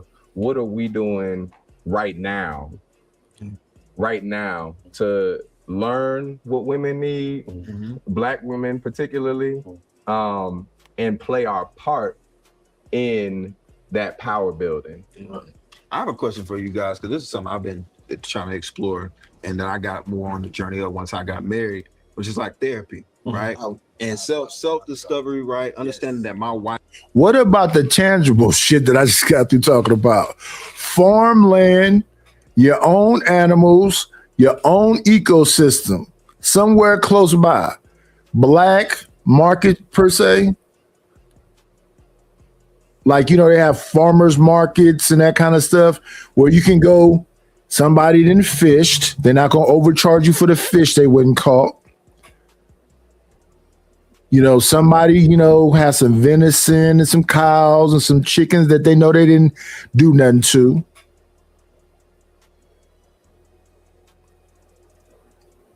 Real cherries.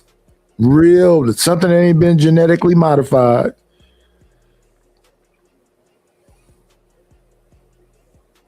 Real jobs. If you don't want to work at whatever these other jobs are.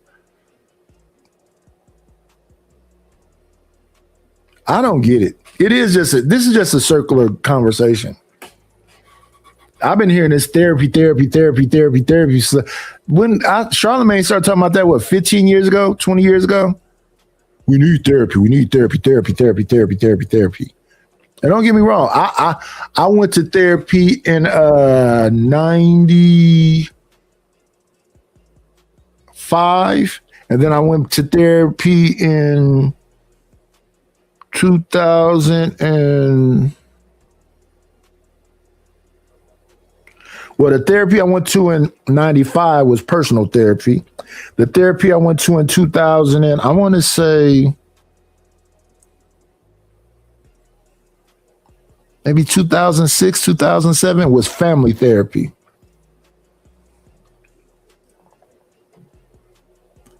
So in the family therapy, they talked to me by myself, talked to my wife by myself. We had to go to therapy because this is how powerful this new government stuff is. My daughter was going to a school called Berkeley Arts Magnet. And one of her teachers told her that if she got pregnant when she was 13 and she was in fear, she didn't have to come home and tell her mother or her father. That was the beginning when I started hearing this woke shit in school. I was like, why the fuck would they say that? The first people you should come and talk to is me and your mother. Then I started hearing just more of this woke shit. And then I think my daughter turned 16. She said she wanted to be emancipated. And he's like, what the fuck is this? And took us to court. She wanted to be emancipated. They put her in some kind of foster home type shit. But my wife and me was still around her the whole damn time. So I was like, what was the point of the damn emancipation? Because my wife wasn't finna just let our daughter just be out there. So she's emancipated, living somewhere else. And so of course, she got emancipated when she was 16. So she had my granddaughter when she was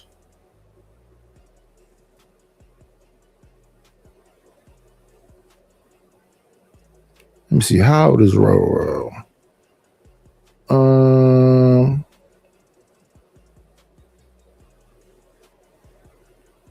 18 or 19. Somewhere around there, 18 or 19. And now she got 3 kids. But yeah, she got emancipated. And then, you know, that automatically had to go to damn court. Automatically, they were saying, you know, get family counseling to see what was going on with the family. So they talked to me.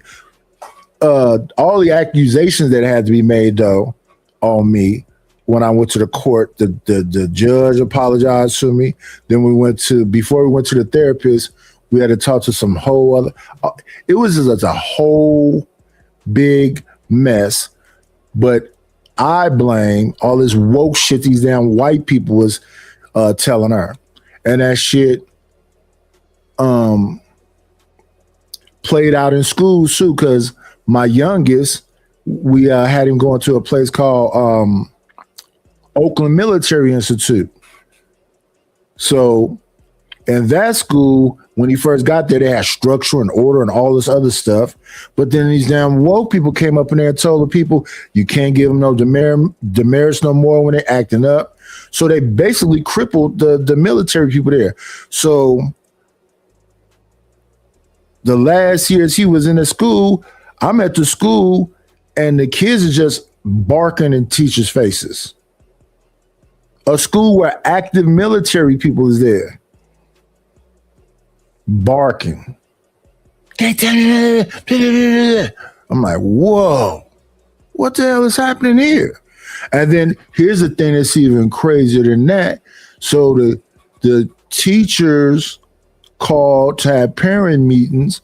I'm up there looking at, because I'm up there too, because I'm having a parent meeting. There's other parents up there. The parents is barking on the teachers too. So when I go up to the school and I'm talking to the teachers, they say, oh, this is so very refreshing, sir. I'm like, what do you mean?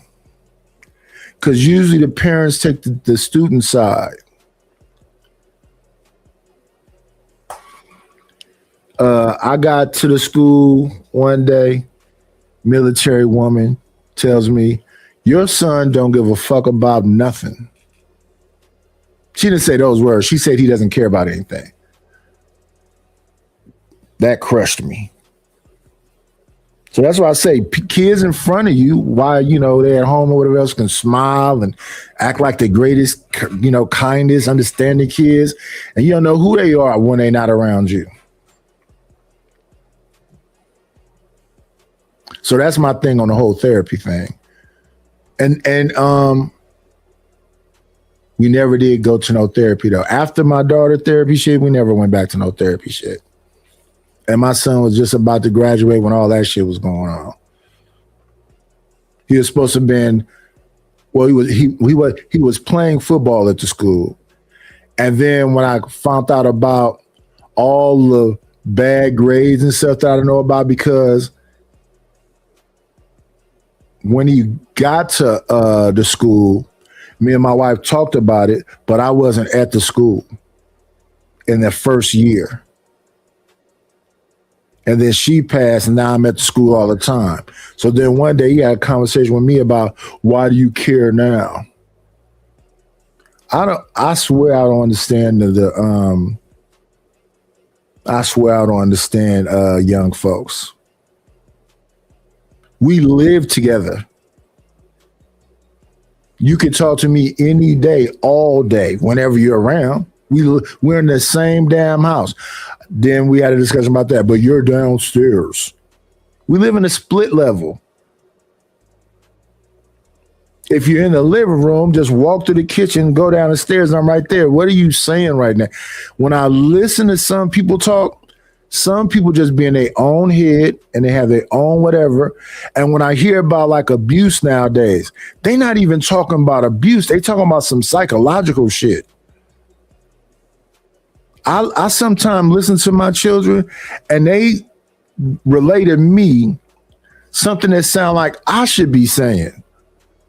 I actually got beat to blood when I was younger. I was actually just out in the world when I was younger. These people have both parents spoiled. And somehow the attitude is, because that's something my youngest son asked me and I almost snapped on him. He said, in a time of, quiet, when he wasn't, sticking his chest out, and I think he was serious. He said, but Dad, now understand, there was time where I really couldn't walk. There have been times where I couldn't really walk because I am messed up.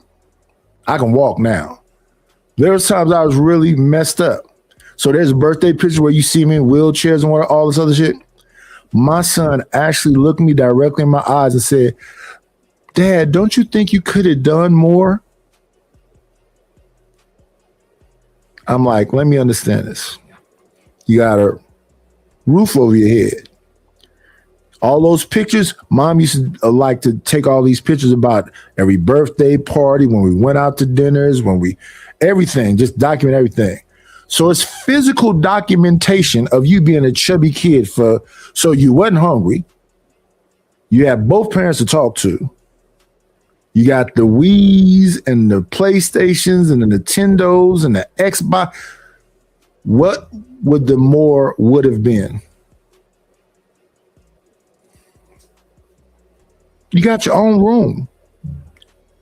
In the back of the house, they had their own clubhouse. On the side of the clubhouse, they had a play structure with a climbing structure, a slide, all of the stuff. They had their own family dog, which when we left, the dog was with us, and we were staying in a Motel 6 until we got to this house. He was supposed to be watching the dog. He let the dog loose.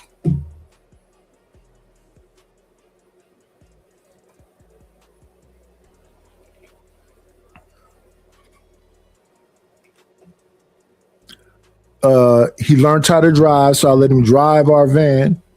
He was at the school doing donuts in the van.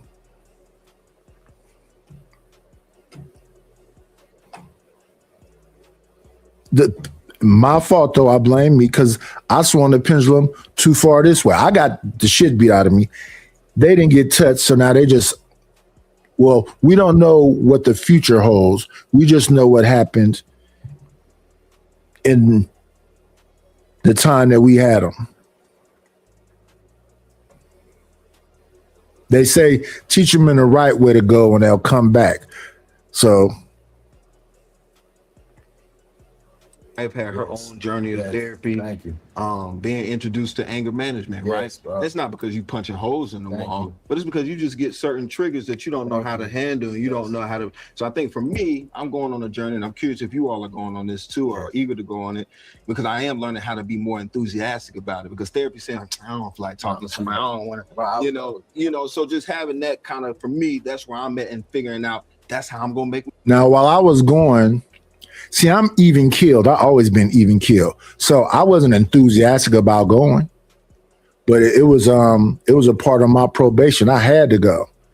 So I wasn't enthusiastic about going, but I wasn't like, damn, I gotta go. I just went. And then when I get up in there, I was there for like a year or something. I swear the only thing that was being said is, ask me a question then, how does that make you feel? How do you deal with that? It's really,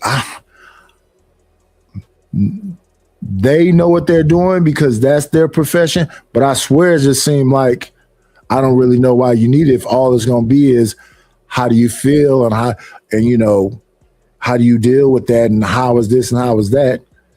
And I guess from asking me these questions, if I'd have said something crazy, it'd have been like, well, maybe I need to be on some Thorazine or maybe I need to be on some Ritalin. I don't know how they determine those things, but I'm just answering honestly because I'm trying to see, maybe I can get something out of this.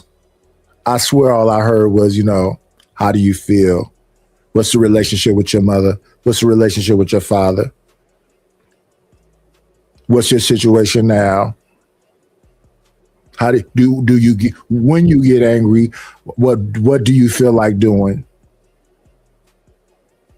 Now, because I'm an even keeled person, what I try not to do is laugh in people's face.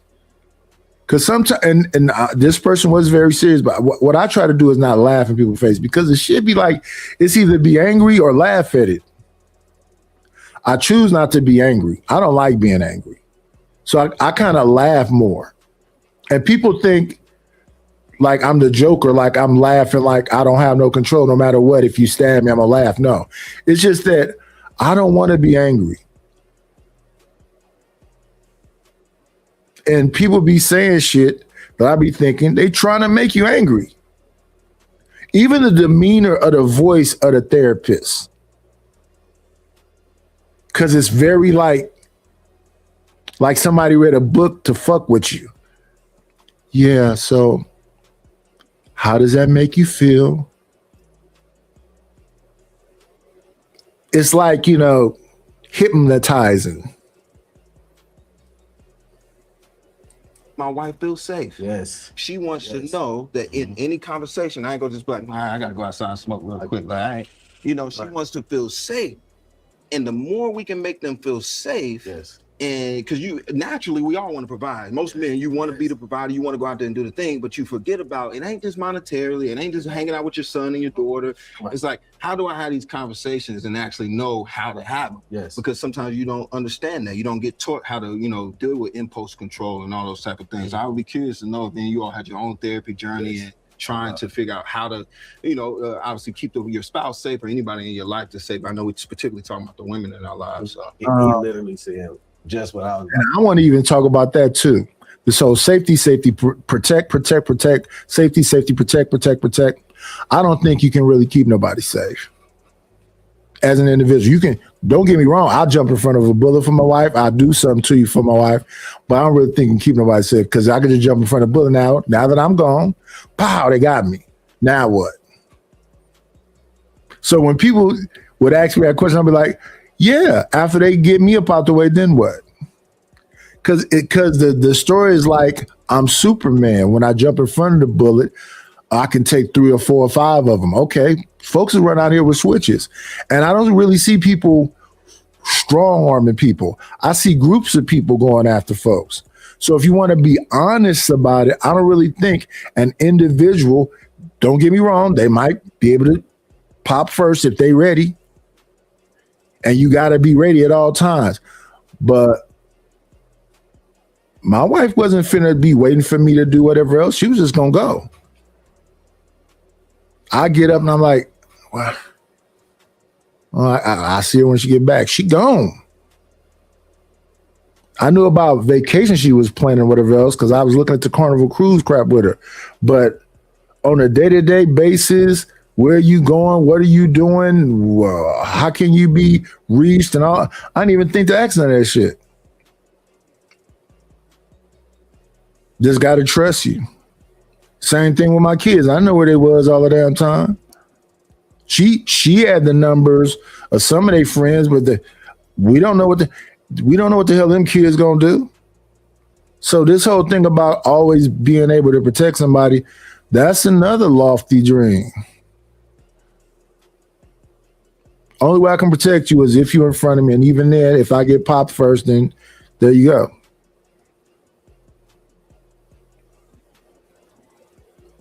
At the top. I don't care what's said. If you think you are okay, go to therapy. If you don't, I've been in therapy like 4 to 5 years, and it's bigger than, like Luke was saying, I'm going to stay in my house, but just like going to therapy, to each his own. Like I said, I went in there, even keeled, I did whatever, and I got signed off after a year. But I wouldn't keep going to therapy. I wouldn't be going to, I probably go to therapy. Probably should have went to therapy 2 or 3 years ago when I was dealing with that, maybe. But I don't feel like going to no therapy. For what? Some people be in therapy for 10 years. Some people, they never stop going. I know some people that's been in school for 10 years or more. They just school addicted. They just keep going.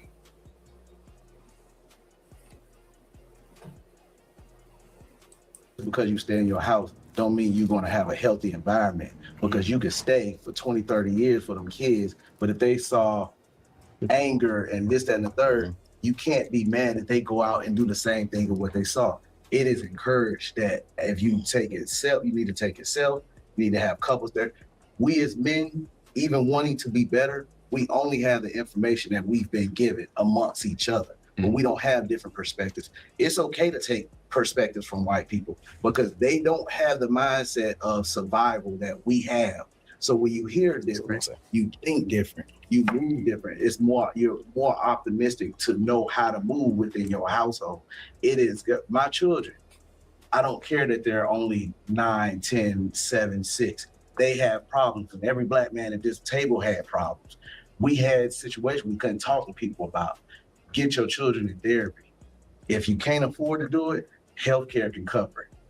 Get your children in therapy because they need to have that healthy outlet to have somebody. They don't always feel safe talking to mom and daddy, regardless of how well we are. they don't feel safe doing that. I would say be careful about getting your therapy from white people, but I didn't say get it. Don't get. I didn't say white therapists. No, I know. Listening to Also just in general when they talk about. Watch when you're listening to them too.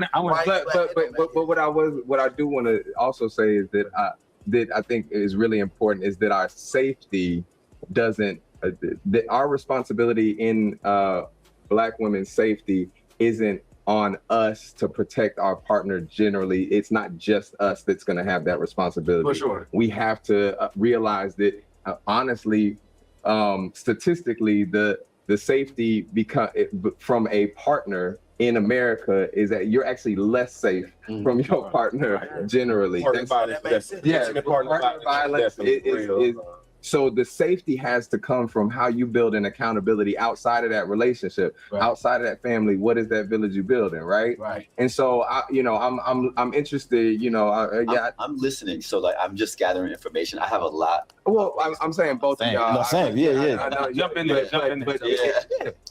Yeah, I think they just chopping it up. So I kind of got I got the right understanding of the other day. Yeah, but I don't know why them white folks were talking about if you 13 years old and you get pregnant. I don't even know how that conversation came up. Or all of the other, that one thing stuck out in my mind though. Telling my damn daughter, if you get pregnant at 13, you don't have to tell your parents. That one thing, but it was a bunch of shit, a bunch of woke shit. That I didn't agree with at all. So I thought, okay, let's take her out of that school. But then the last school she was at was Fremont, and they had the same shit going on there. So it's like in all schools now. Same thing, the youngest son, years later, Oakland Military Institute, same shit jumped off in there. So yeah, all that shit threw me off mentally. But yeah. We took a deeper look, and it was just, people chopping it up. So thank you everybody for coming. I'll be back later on. As I always say, be great.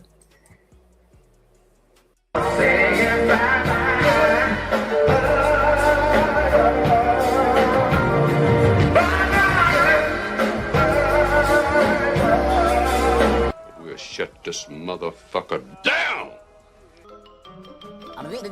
That's all, folks.